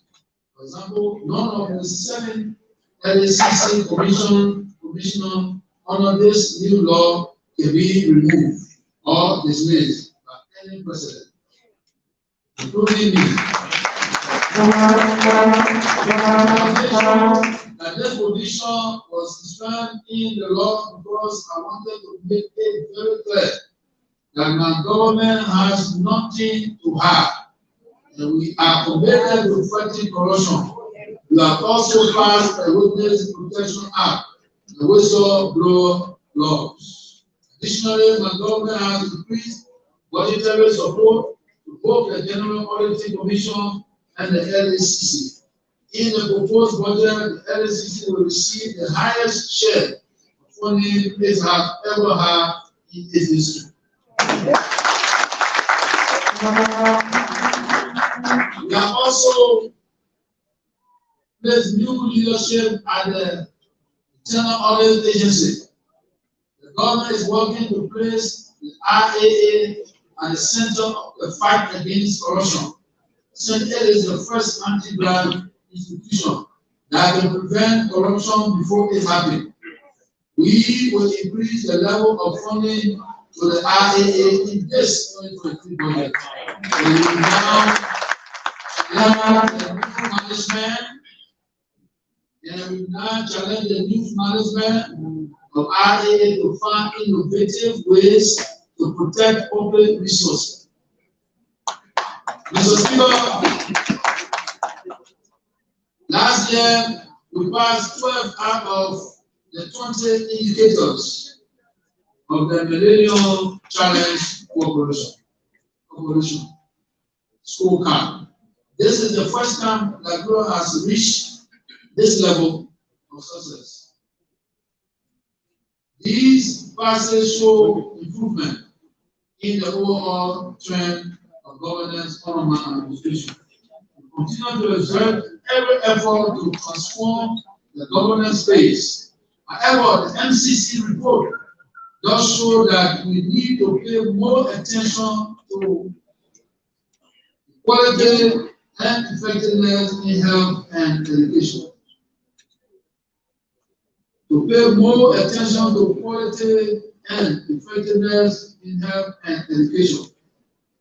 With the increase in domestic revenue that has been the agenda by this administration, we will look to apply these new resources for further development and enhance the nation's human capital.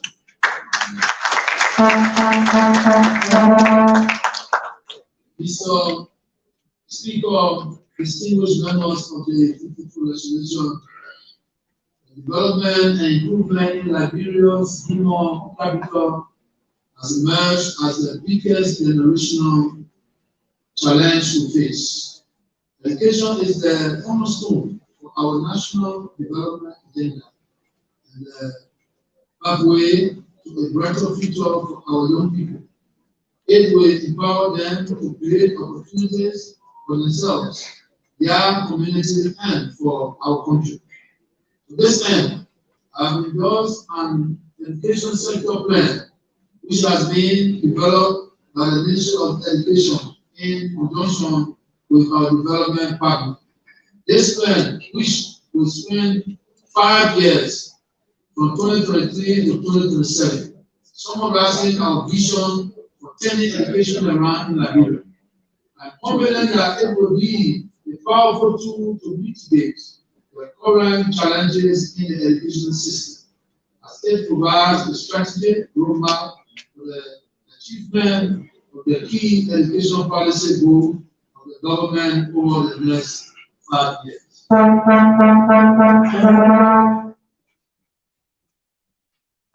The education sector then will require government to commit more than 500 billion US dollar over the next 5 years. As government revenue increases, as forecast, my proposal is that we should devote an increasingly large share of this new revenue stream to this new plan in order to secure the future of our young people in Nigeria. However, the success of this plan will depend not only on the Ministry of Education, but also on the goodwill and commitment of all educational stakeholders, government ministry and agencies, and the full participation, contribution, and cooperation of all Liberians and foreign residents in. Therefore, I want to encourage all of us to join our collective efforts together in working vigorously to achieve the targets identified in the education sector plan 2023 to 2027 in order to make our education sector better. Mr. Speaker, consistent with Article 39 of the Liberian Constitution, your joint resolution of 2022, empowering us to undertake the 2022 National Population and Housing Census. I'm pleased to report that the census process is about to be concluded and that the provisional results are being finalized. The 2022 census represents not only Liberia's 5th national population and housing census, but most notably, it also represents Liberia's first ever digital census, and is one of the first digital national enumerations in our region. As you are aware, the process leading to the commencement of the census encountered various operational and logistical challenges.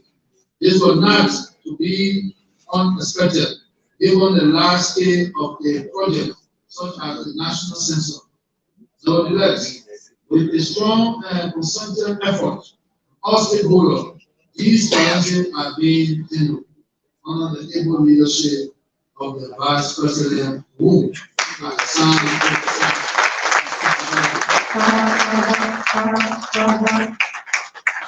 I've been informed that a significant percentage of the Liberian population has been enumerated.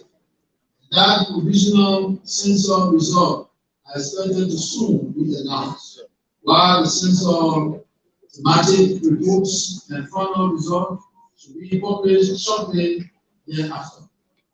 Mr. Speaker, I am pleased to inform you that the census process has been conducted in accordance with the United Nations technical recommendations for the 2020 round of census.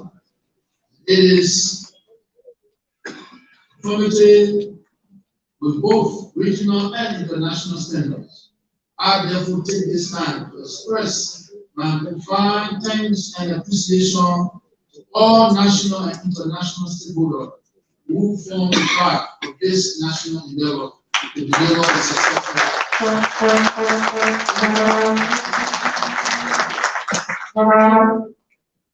My special thanks and appreciation also go to the many young persons who brave the tough environment across our nation, work from dusk to dawn until the process was successfully concluded.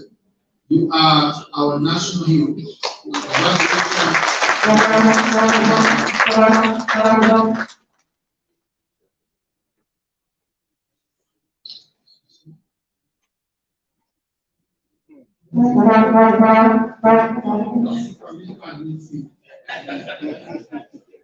As my president, Mr. Speaker, Mr. President pro tempore and members of the information. During the year on review, the Monetary Policy Trust of the Central Bank of Liberia was focused on price stability by keeping Liberian dollar money supply and liquidity in line with macroeconomic fundamentals. Because of the soundness and effectiveness of these monetary policy, we have been able to protect the purchasing power of the Liberian dollar. The exchange rate of the Liberian dollar vis-a-vis the US dollar has recorded one of the longest periods of stability in recent times. It is today considered as one of the most stable currency in the West African sub-region during 2020.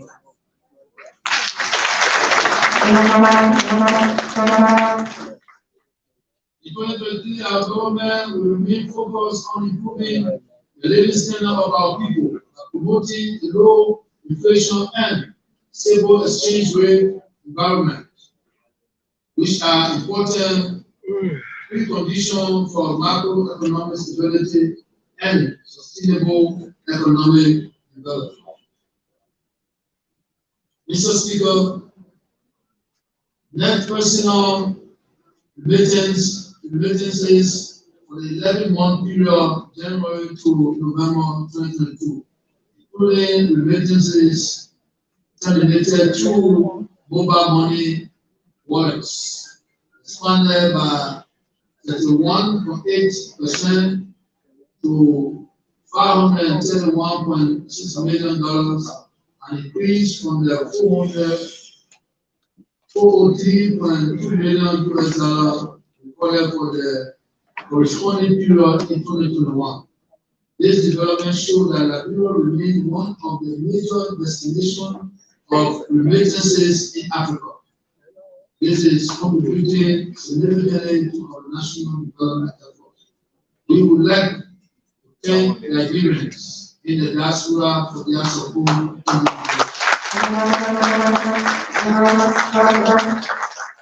Mr. Speaker, we have endeavored to keep our banking system stable and sound as part of our effort to enhance confidence. During the year under review, the system continued to be capitalized and liquid with increased lending to the private sector, as well as the growth in private deposit. However, rising level of non-performing loans poses the single most important risk to the profitability and overall stability of the banking sector. In this regard, the government will give full support to the central bank in pursuing delinquent borrower in line with the law and in the interest of the public goods. Mr. Speaker, for the year 2022, our external sector showed strong performance. Our trade deficit narrowed due to growth in exports. Despite the significant rise in our imports payment, especially for petroleum products, our current account deficit also improved despite the challenges with our current account balance. The government, through the CBL, has made significant effort in building Liberia's international reserves position to over 4 months of input coverage, largely due to special drawing rights allocation from the IMF. This target exceeds both the ECOWAS reserve threshold and at least 3 months of important imports covered and the target set on the IMF extended credit facility.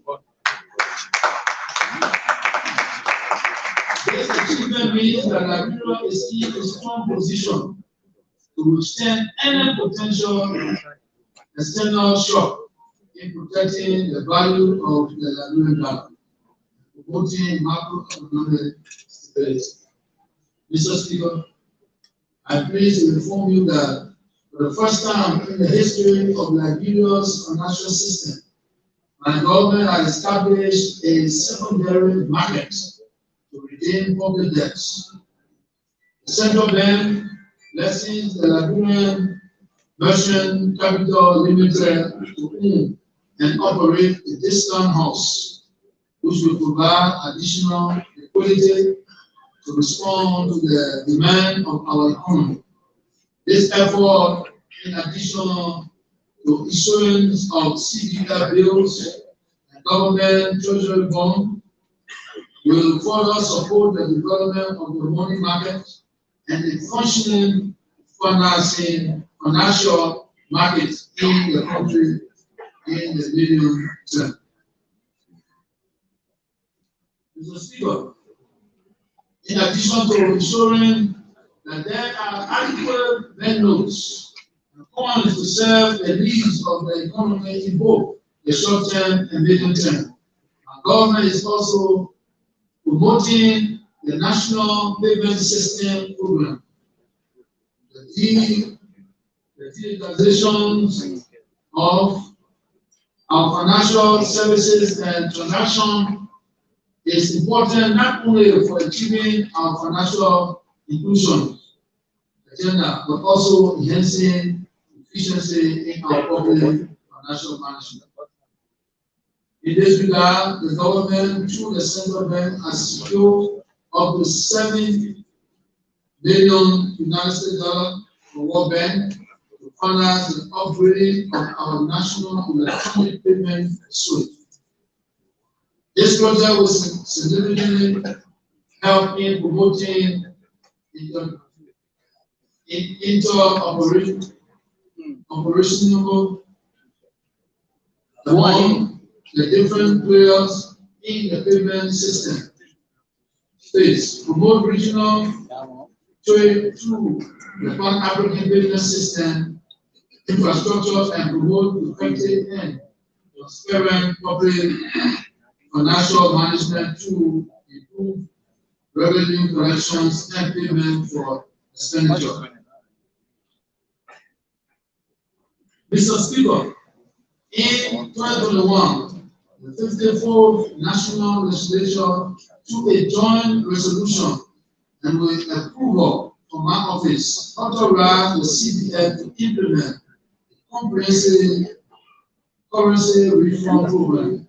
This mandate called for the full replacement of the existing Liberian bank, the legacy funds which are assumed to be in circulation with a new family of bank notes and to introduce new funds. As we all know, this is a major national tax, critical not only to addressing the perennial problem of shortage of Liberian dollar in the banking system, also supporting our broader objective of promoting the dollarization of the Liberian economy over time. I'm pleased to commend the effort of the CBN under the leadership of the Board of Governance and Management for the achievement thus far. The currency reform project has been proceeding well and accordingly to plan.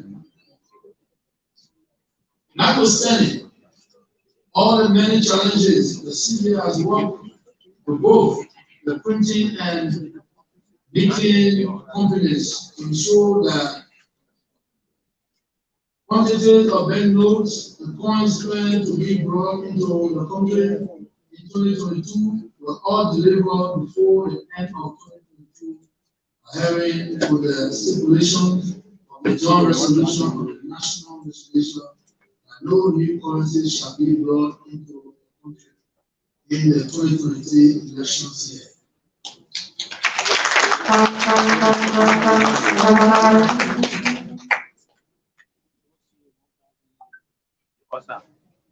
Total currency brought into the country in 2021 and 2022 was nearly 34 billion Liberian dollars in banknotes and coins. This amount represents 71.8% of the total 48.73 billion Liberian dollars that has been approved by you. Consignment brought into the country cover all the denominations, including that 1,500 Liberian dollars, 150, 20, the banknote, and 10, and $5 for the coins.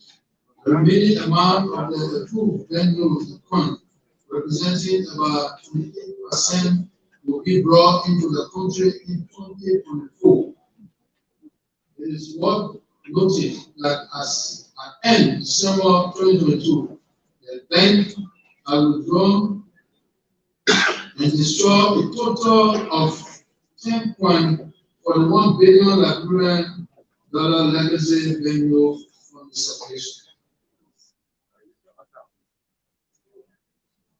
I'm not pleased to inform you that in line with the bank approved plan, the currency exchange exercise is being implemented in a gradual process. Through the commercial banks, the CBN has also informed me that it has also taken measures to decentralize the exchange exercise across the country through the utilization of its Banga Cash Hub, plan to extend to Bojima as well by the first quarter of this year. In addition, the CBN has reached an agreement with the commercial banks to ensure the exchange of the new currency in all parts of the country. Meanwhile, the CBN has been engaged with various stakeholders, including the public, to educate and sensitize the population on the currency reform program. The features of the new currency and the implementation process. These engagements have helped both in the managing public expectation and in protecting the integrity of the exchange process. While the CBN has not announced a specific time for the exchange exercise to be completed, the bank is optimistic of replacing a significant portion, if not all, of the old banknote and coins by the end of the first quarter of this year.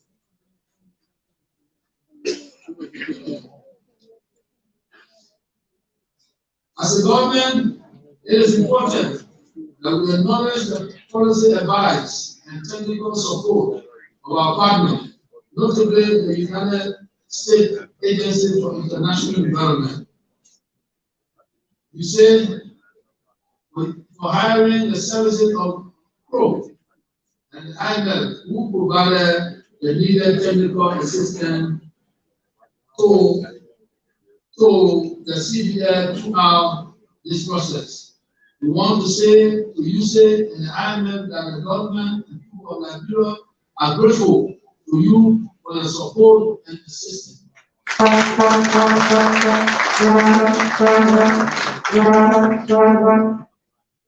Madam Vice President, Mr. Speaker, Mr. President, pro tempore, and members of the legislation. During the year on review, our foreign policy and foreign relations remain on a firm course as we broaden and strengthen our ties to the international community of both the bilateral and multilateral levels.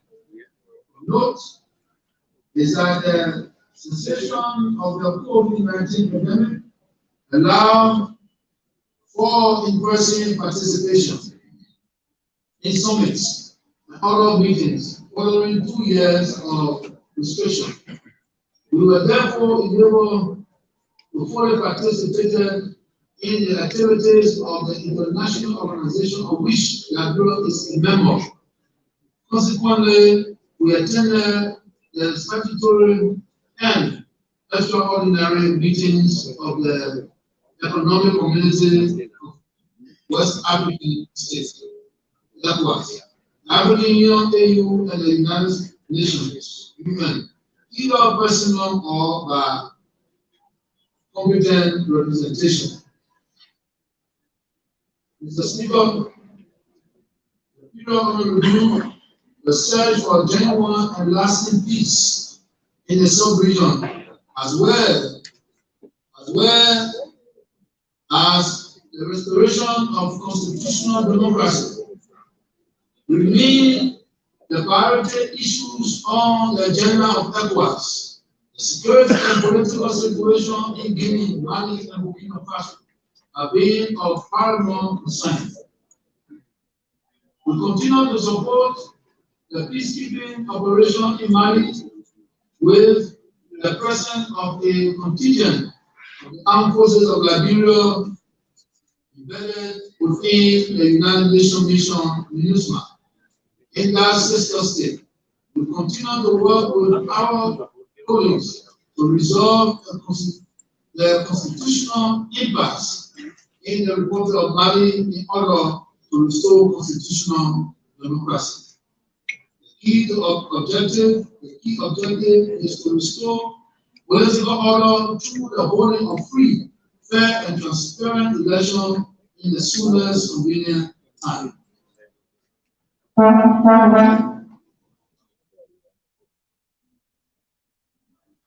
The security situation in the Sahel is of paramount concern to Liberia because it poses a serious threat to the peace and the security of the entire West African sub-region. Our government will therefore do all within its power to support the transition agenda of ECOWAS aimed at bringing the Republic of Mali, Guinea, and Burkina Faso to peace, security, stability, democracy, and constitutional order. Mr. Speaker, with the lifting of COVID-19 restrictions, we made several trips abroad to represent the national interest of Liberia, most notable, among which we were the following: Italia, Turkey, March 11, 13, to attend the second Italia Diplomatic Forum on the southern of the forum. We had a bilateral meeting with His Excellency Mr. Research Erdogan, President of the Republic of Turkey.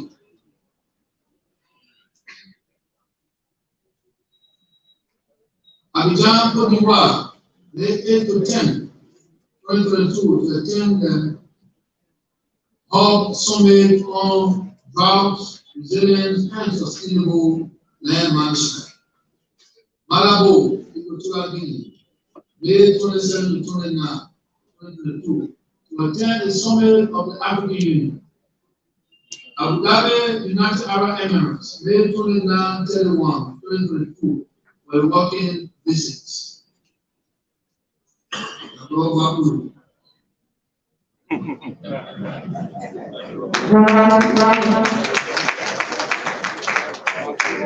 Ghana June 1st of 9, 2022 to attend an extraordinary summit of ECOWAS.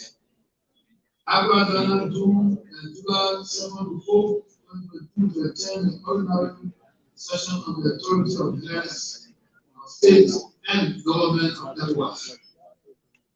Dakar, Senegal, 6 to 8, 2022 to participate in the other summit for Africa. Yamoussoukro, Côte d'Ivoire, August 8, 2022, participate in events marking the celebration of the 67th independent anniversary of the Republic of Côte d'Ivoire. New York, USA, September 18 to 24, 2022, to attend the 77th sessions of the United Nations General Assembly. Tangier, Kingdom of Morocco, November 7 to 5, 2022, to participate in the 14th edition of the May Days International Forum, where I was invited to give the keynote address. Sharm el-Sheikh, Egypt, November 6 to 18, 2022, to attend the COP27 Summit. Paris, France, November 11, 15, 2022, to attend the 5th edition of the Paris Peace Forum. Doha, Qatar, November 18, 29, 2022, to attend the official ceremony of the FIFA World Cup 2022 as guest.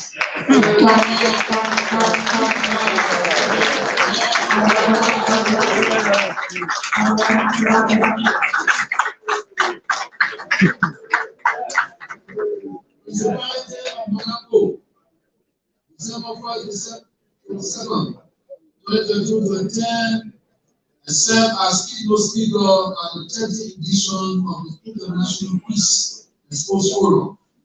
Led bilateral discussion with His Serene Highness Albert II, Sovereign Prince of Monaco, my good friend. Mr. Speaker, last but by no means the least, I have a privilege to honor an invitation from Joseph Aaron Bradley,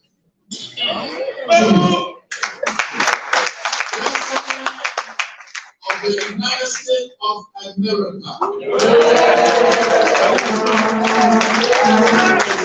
participate in the U.S. African Leader Summit which will held in Washington, D.C., USA, from 13 to 15 December 2022, where I address different forums, delivering a keynote address at one of the largest of these forums, the African and Diaspora Young Leaders Forum. I highlighted the vital role of the youth and diaspora in Africa. I call on young people and diaspora Africa to play meaningful roles in Africa through innovations, investment, and knowledge transfer. I inform them of the passage in Liberia of the law authorizing dual citizenship, and allowing women to pass citizenship to their children, which revises a long-term plan and essential for consolidating a vibrant, progressive, inclusive, just society.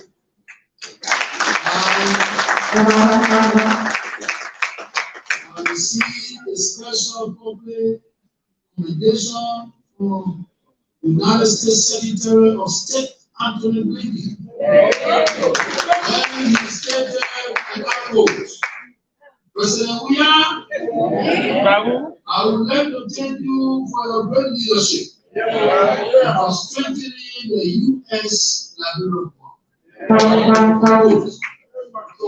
It is not me who says so.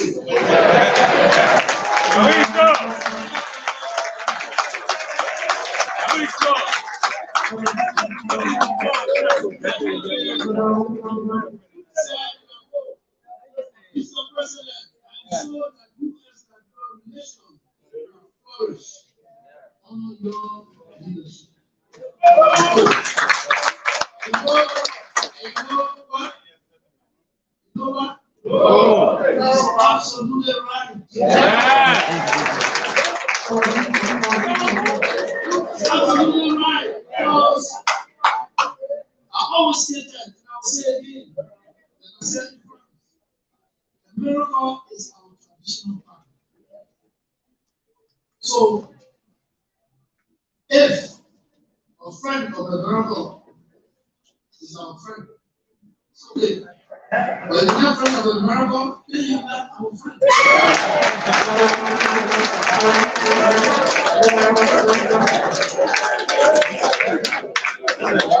That's our traditional partner. The United States, will come to us and I hope to be leaders. Those that want to be leaders, there's no compromise. The miracle is an honor of Nigeria. It's not the most. It's not the most. Never made a mistake. Miracle is a partner. I am further pleased to inform you that I was among 5 other head of state out of the nearly 50 African head of states and government who were in attendance at the forum, who was specially selected to meet with President Biden at the White House. We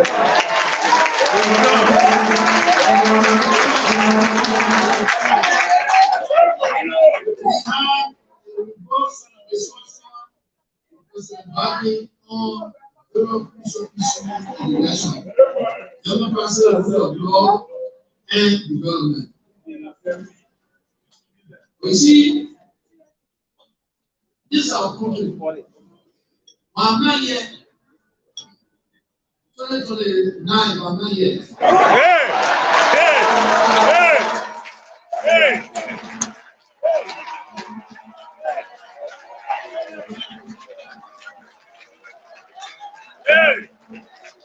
Hey!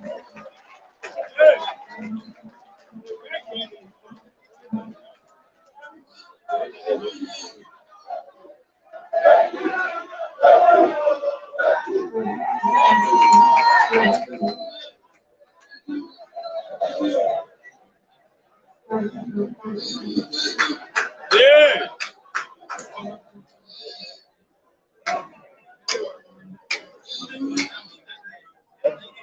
I am glad that my brother from Roma.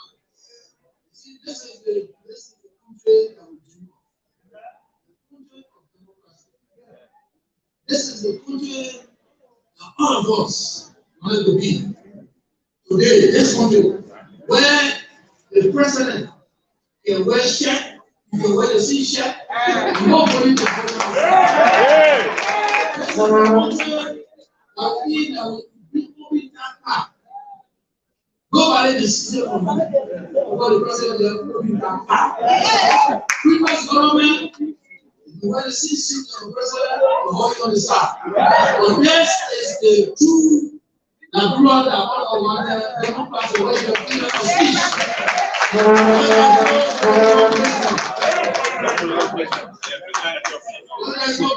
speech. Doing this exclusive of our committee, I and the other head of states made a strong pledge, a commitment to work free, fair, transparent, and peaceful, and inclusive and democratic election in our respective countries. I also made a declare that under my watch, the democratic credential of Liberia will be safeguarded. Stability and security. These productive meetings afforded me the opportunity to reaffirm my commitment to strengthening the already existing ties between Liberia and the United States of America.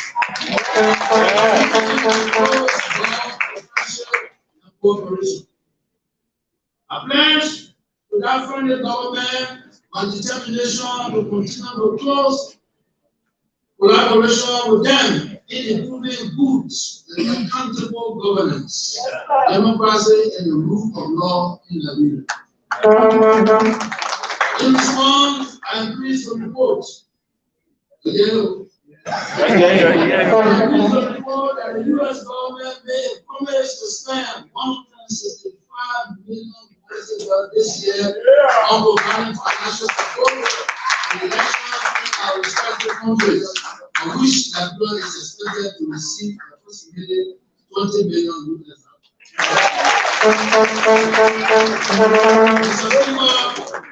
In order to continue the enhancement of our leadership role in the sub-region, we are pleased to appoint Madam Mariah G. Harrison as Secretary General of the Mano River Union. Who's staying in it? We congratulate Mariah for successfully steering the affairs of the MRU during our sterling leadership.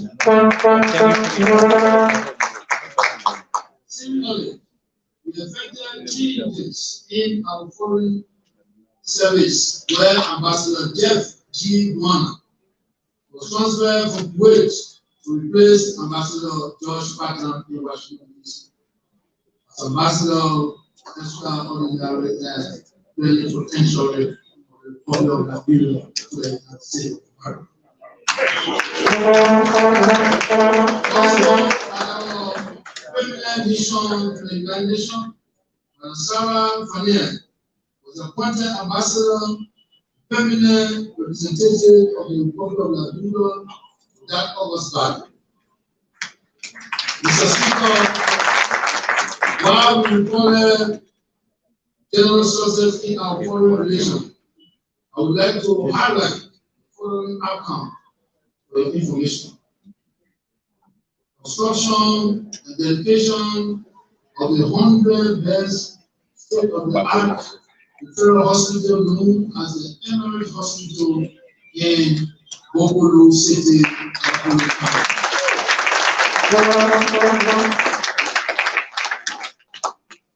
Commitment of $2 million by the government of the Kingdom of Saudi Arabia towards the renovation of the Ministry of Foreign Affairs building and the subsequent construction of an entirely new building towards the Ministry of Foreign Affairs. The Kingdom has also given strong support to the implementation of the EAP.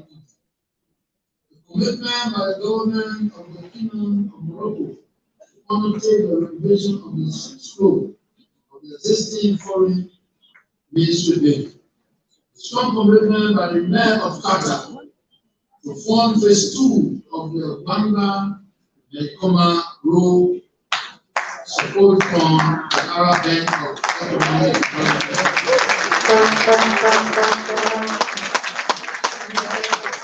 The commitment of the government of Bulgaria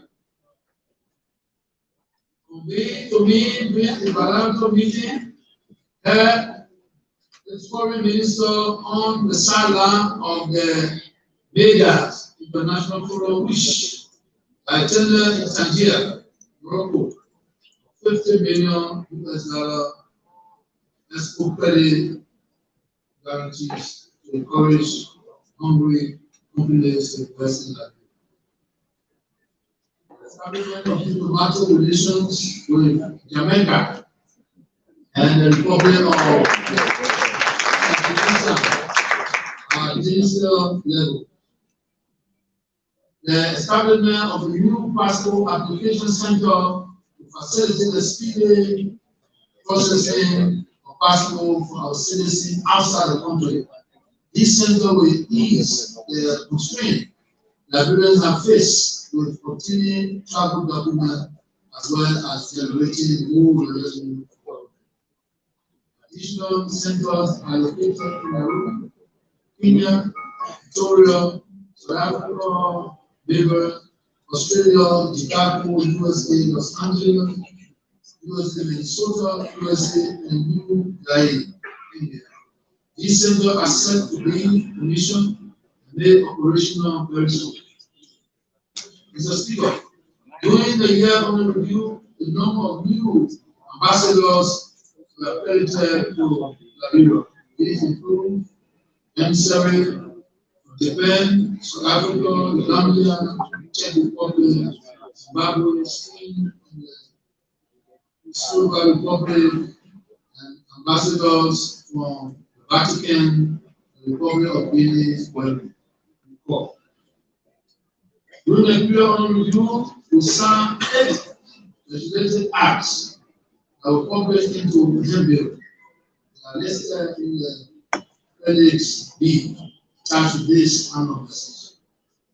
Also, during the period under review, some of our compatriots honor their everyday journey and transition from the everyday realm of the terrestrial to the glory of the celestial.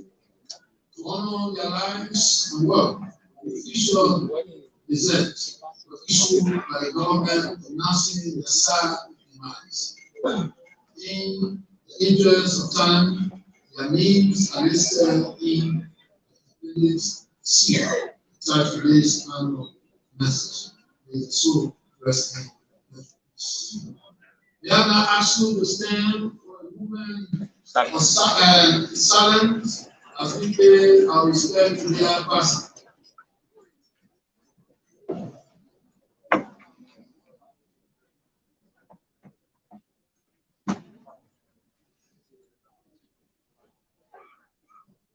Thank you. The souls of all people departed rest in perfect peace. Let the precious shine upon them. Amen. The speaker would now like to make an important announcement about a singular and unprecedented honor that is about to be bestowed on Liberia. Although this event will not take place until 2026, all the diplomatic activities leading to this success have been undertaken by my administration in honor of my personal initiative and directive. During the period under review, Liberia's candidature for a seat on the United Nations Security Council as a non-permanent member for 2026-2027 period.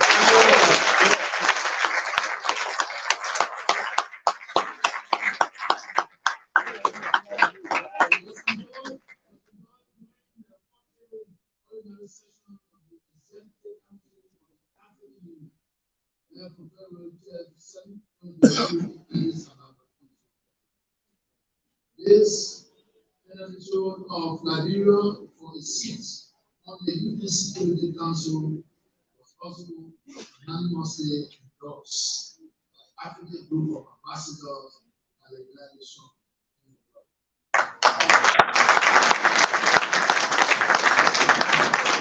I'm now pleased to announce that the election for Liberia to sit on the Security Council as a non-permanent member of the 2026-27 period will be held in New York in 2025. Needless to say, this will be a very proud moment for our nation and represent the full acceptance of Liberia among the community of nations as a responsible country capable of making significant contribution to global peace and security as sitting on the United Nations Security Council.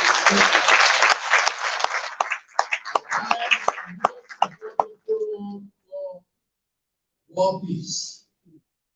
Imagine the significance of the journey we have traveled over the past 2 decades from being a war-torn country, ravaged and destroyed by civil war, that lasted for 15 years, which required the deployment of the largest United Nations peacekeeping force at a time, UME, to bring peace to our troubled land, and now having a seat on the Security Council of the very United Nations that have been set to save us from ourselves. We have the right to be thankful for that.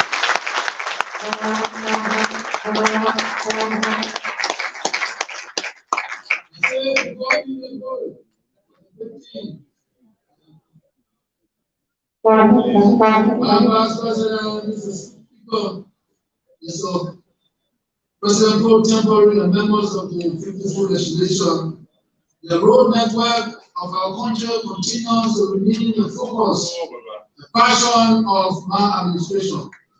Today, I am pleased to inform you that we have made considerable gains in the road and transport sector during the period under review. The Ministry of Public Works remains the fulcrum of our development agenda through the full executions of its mandate to plan, to build and construct public infrastructure.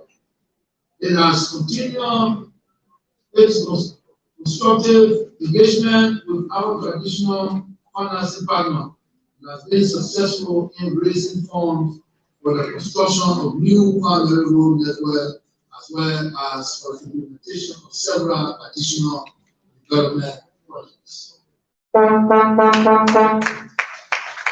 With the support of our partners, we have made significant gains in the pavement of primary roads for all ongoing projects. To date,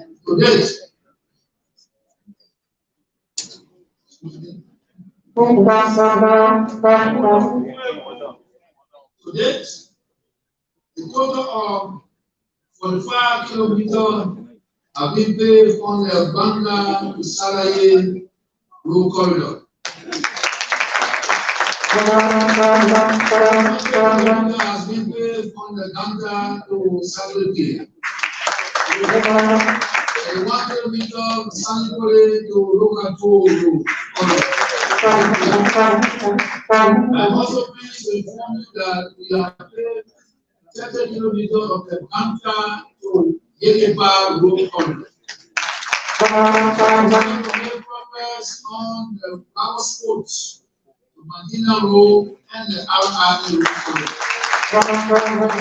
Are funded exclusively by the government of Liberia. All of these road work are still ongoing. In addition to this gain on our primary road construction project, the 40 kilometer capital to Tostown Road construction project is ongoing. While we have commenced the pavement of project affecting persons along this corridor to facilitate early commencement of work when the project is contracted and signed in the first quarter of this year. In an effort to ensure accessibility of our people between Ganta and Zoju, I reported to this body in my address last year that the government was engaged in discussing with the World Bank to secure the financing that will alleviate the problem faced by commuters using this stretch of road. As Liberians, we can all recall the difficulty faced by road users travel along this particular road corridor. This situation also causes major impediment to the economic development of our people. And this route is a major trade corridor to a large part of this country and to the rest of the region. The completion of this road will be a game changer in the travel dynamics of our country. Against this background, Mr. Speaker, I am pleased to inform you that talks with our partner were very fruitful, and we have now secured the full financing required to connect the remaining 75 kilometers between Tostown and Zwedu as well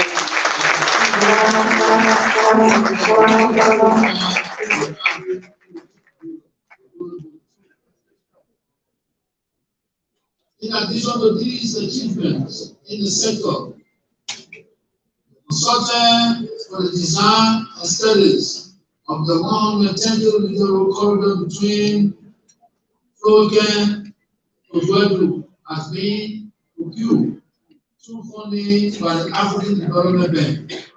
I'm also pleased to inform you, Mr. Speaker, that this is the last remaining road section between Weah and Fishtown, for which our administration has already secured the financing.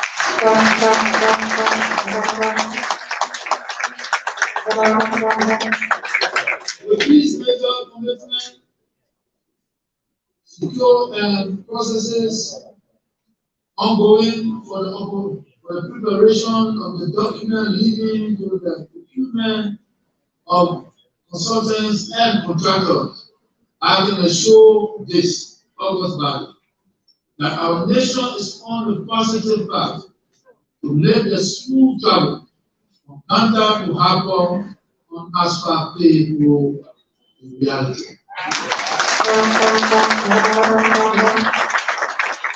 a matter of fact, as we speak, the construction of the 200-kilometer road section between Fishtown and Floken is currently ongoing. Continuing with our primary road connection between counties and capital, previously mentioned, the progress have been made in securing the commitment of funding by our Arab partner, which include Saudi Fund for Development, Waiting Fund for Arab Economic Development, and OPEC Fund for International Development for the construction of the Salai to Konya Road corridor.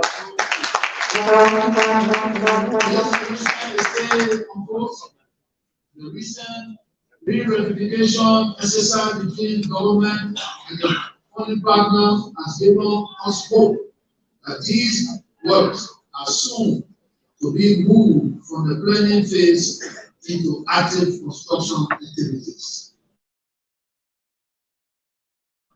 Study are far advanced on the 50 kilometers Bakri Bay to Rome,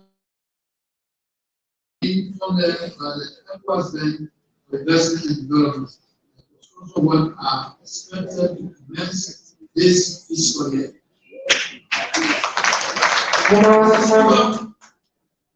When we commence our leadership, the total paved road in our national road network was 745 kilometers throughout the entire country, representing less than 5% of the network. Today, we have increased this number to 1,375 kilometers. Kilometers paved in the primary road category alone. Madam Vice President, Mr. Speaker, Mr. President pro tempore, honorable legislators, as we advance with our road construction work, it is important that maintenance of the primary road corridor continue in order to ensure accessibility of our people throughout the country. Even during major setback, let the rainy season while new road construction is a priority. Our administration has also committed resources for the maintenance of the already existing road assets throughout the country. In this regard, maintenance work are ongoing on approximately 500 kilometers of unpaved primary roads, including the 38-kilometer Greenville to Weah Town road in Sando, the 118-kilometer Greenville to Bogon in Sando and Glencoe, the 115 Greenville to Weah Road in Sando and Glencoe, 130 km Ziatan Uzwedu, Utuken, Road in Nigeria, 72 km Brevi to Compasu Road in Bombay, and the 68 km Konya to Gosima Road in Lofa County. We are also ongoing along the Singapore Bridge, the Tomerberg Highway, and the Harbour to Calocan Road. We have also continued our efforts in the cleaning of drainages across Liberia, including Morocco and other cities which are prone to flooding during the heavy downpour of rain each year. With the active involvement of communities, with incorporated community-based organization which ensure government and several community members in taking up responsibility for the cleaning of drainages within their respective neighborhood. Mr. Speaker, to come ascendancy to the presidency in 2018, one of my administration's immediate action in the road sector was to operationalize the National Road Fund, Office of the Liberia. Today, this action has derived immense benefit for the road sector and has enabled the effective delivery of our road program for our beloved country. I'm proud to reveal that since my presidency, a total of 198 kilometers of community roads in 7 counties has been completed. Over 75 kilometers ongoing. Through the contribution of Liberians who paid a few levies on every gallon of gasoline or fuel or the purchase. We continue to expand this program in maintaining our existing network and the construction of new community roads. In this regard, the construction of the 5.4 kilometer road from Johnson Bay to Mount Barkley is ongoing and will be completed by June this year. The 12 kilometer Johnson Bay turning point to Mount Coffee Road is also going on, along with the 4.2 kilometer Soul Cleaning Road, the 2.1 kilometer Peace Island to 540 community, the 0.6 kilometer Fanti Town Road, and the 2.3 kilometer New Georgia to Gulf Road. In addition to these works, Mr. Speaker, we have also commenced some new projects, including the 1.5 kilometer Riverview Road to Hotel Africa Road, the ECPM to GSA Road, which is about 300 meters. Laid out an ongoing pavement of 8.7 kilometers of the Caracas city streets. And I've reassumed construction of the 3.2 kilometer Valley Island access road. My government has also broken ground for the 6.5 kilometer to Singapore Bridge, which constitutes a continuation of the grant we received from our partner, the government of Japan. As we focus on our roads program, we continue to see the significant adverse impact of climate change on our community and people. Recognize the need to address important livelihood issues as we expand our developmental efforts throughout the country. I am therefore pleased to inform this August by that our government has signed a 10 million euros grant for the funding of the Morocco Integrated Development Project provided by the government of France through a French development agency.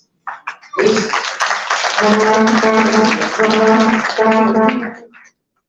this amount is to be used to improve the livelihood of three communities in Morovia through the provisions of climate resilience facilities such as roads, villages, community, or and recreational facilities, etc.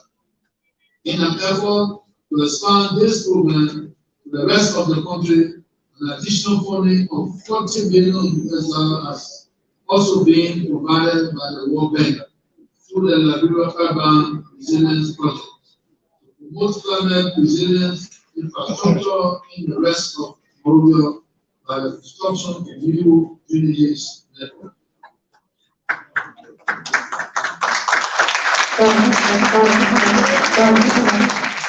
Plan and design are already being prepared. The commencement of work in this year, efforts are being made to extend similar activities to three additional cities, namely Mamba, Bikana, and Nanta.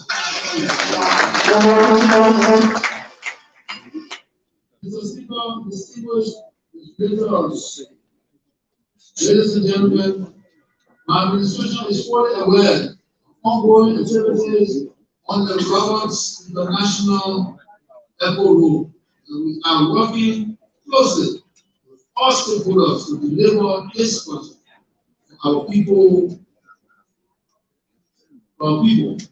The success of this project will benefit all Nigerians and will positively impact the safety of all commuters using the highway. I will be focused on its delivery. I wish to assure you, all Nigerians, that this project will be a success.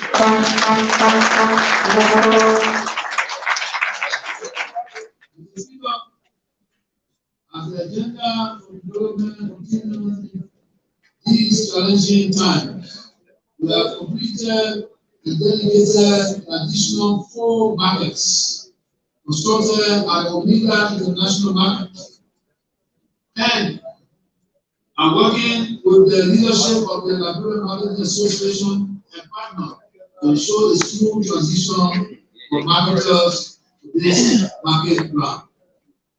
We also like to mention that works on rural roads continue to make headway through the support of partners and the funding from this government. In this regard, we are continuing our rural road maintenance activity through the establishment of 10 community-based organizations that are now directly benefiting 17 towns and villages from these communities and providing improved livelihood for the people along these road corridors.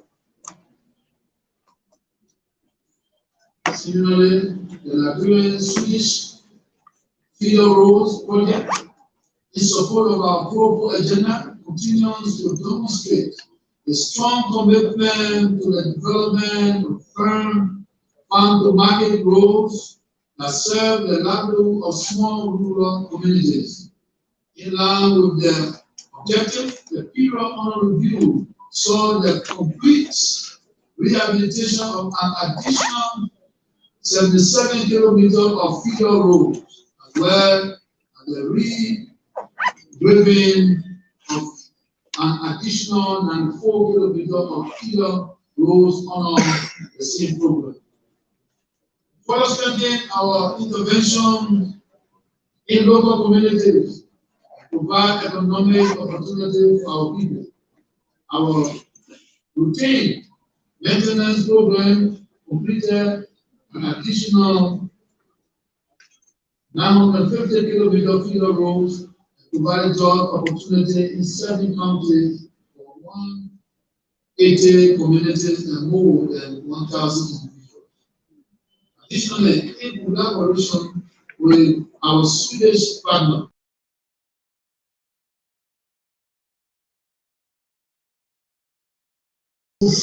village access to the construction of 110 kilometers of village tracts for 168 communities. This project has employed a total of 1,760 individuals and will continue till May this year. Mr. Speaker, as part of the progress we have made in the sector, it is important that we inform our people on gains made in constructing and maintaining bridges across our country. During the period under review, this administration completed 2 additional bridges and program for the construction of the Buchanan Community College Bridge in Grand Bassa County, which is currently ongoing, and the Dougherty Bridge. I would now like to express my profound thanks and appreciation to our development partners, including the European Union, the European Investment Bank, the World Bank, the UKA, the German government, KFW, and GIZ. I would also like to thank our Arab partners, including the Saudi Fund, Fund and BIDAR, as well as the United States Agency for International Development, the USAID, the Japanese government and TICA, the Swedish government and its LSFRP program, the Chinese government and its China Aid program, the Norwegian government, the Indian government, and most especially the African Development Bank. People of Liberia will forever remain grateful to these important and significant development partners for their commitment and continual contribution to the development of our country. And for their support to our National Development Plan of my government, the Corporate Agenda for Prosperity and Development. Mr. Speaker, in October last year, I launched the Accelerated Community Development Program, ACDP, as it is commonly called, the first phase of this flagship program, which is being implemented in partnership with the UNDP. It's budgeted at $100 million and will help us to create more jobs and reduce poverty, inequality in some of the poorest rural and urban communities in Liberia.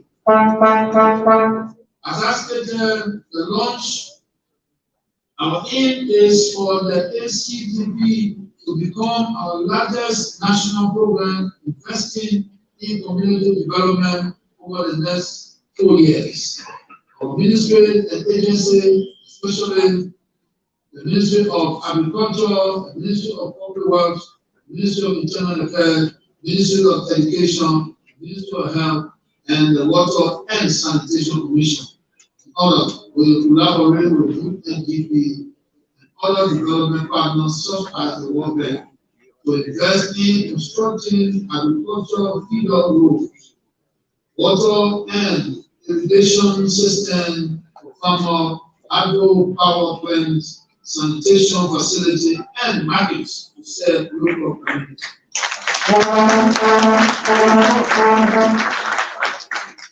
Also included in the ACDP will be agricultural hubs equipped with food storage facility, machines, tools and help centers, boreholes and hand pumps placed in hard-to-reach community across Liberia. We will also be providing agricultural tools, tractors, and farm equipment to help our farmers and cooperative increase their productivity and improve their livelihood. Today, I am pleased to announce that the initial $14.5 million has been secured for the program, and work is now starting in 18 communities, namely Dover, Weah, Joulata, Bonkante, Bokolusete, Upasu, Martina, Sapima, Loroma Town, Pawinta, and Toto Kwele in Bokolukante, Yapatan, Badietan, Tokyo, Yapatan,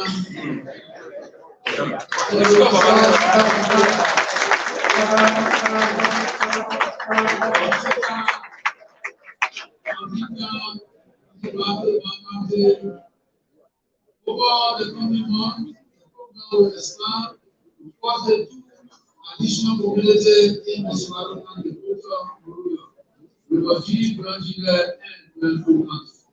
By next year, we will be investing in all counties and districts across the country.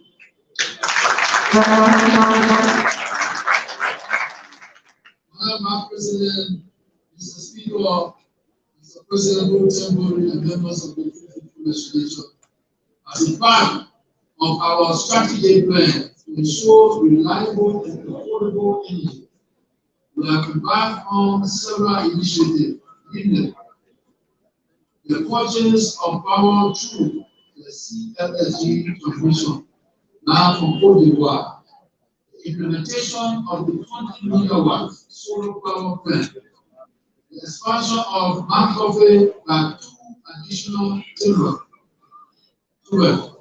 and undertaking feasibility study for further development of the Seaport River with a view of developing another hydro and a reservoir.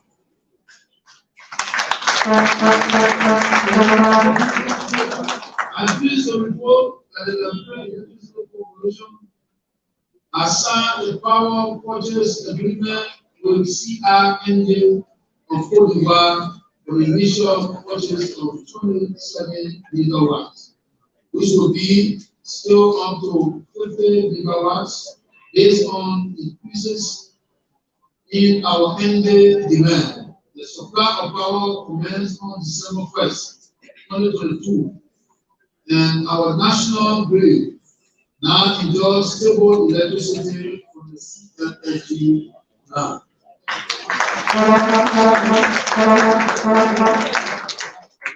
I'm also pleased to inform this August Valley that the executive board of the World Bank has approved an amount of $96 million to fund out to 20 megawatt solar projects.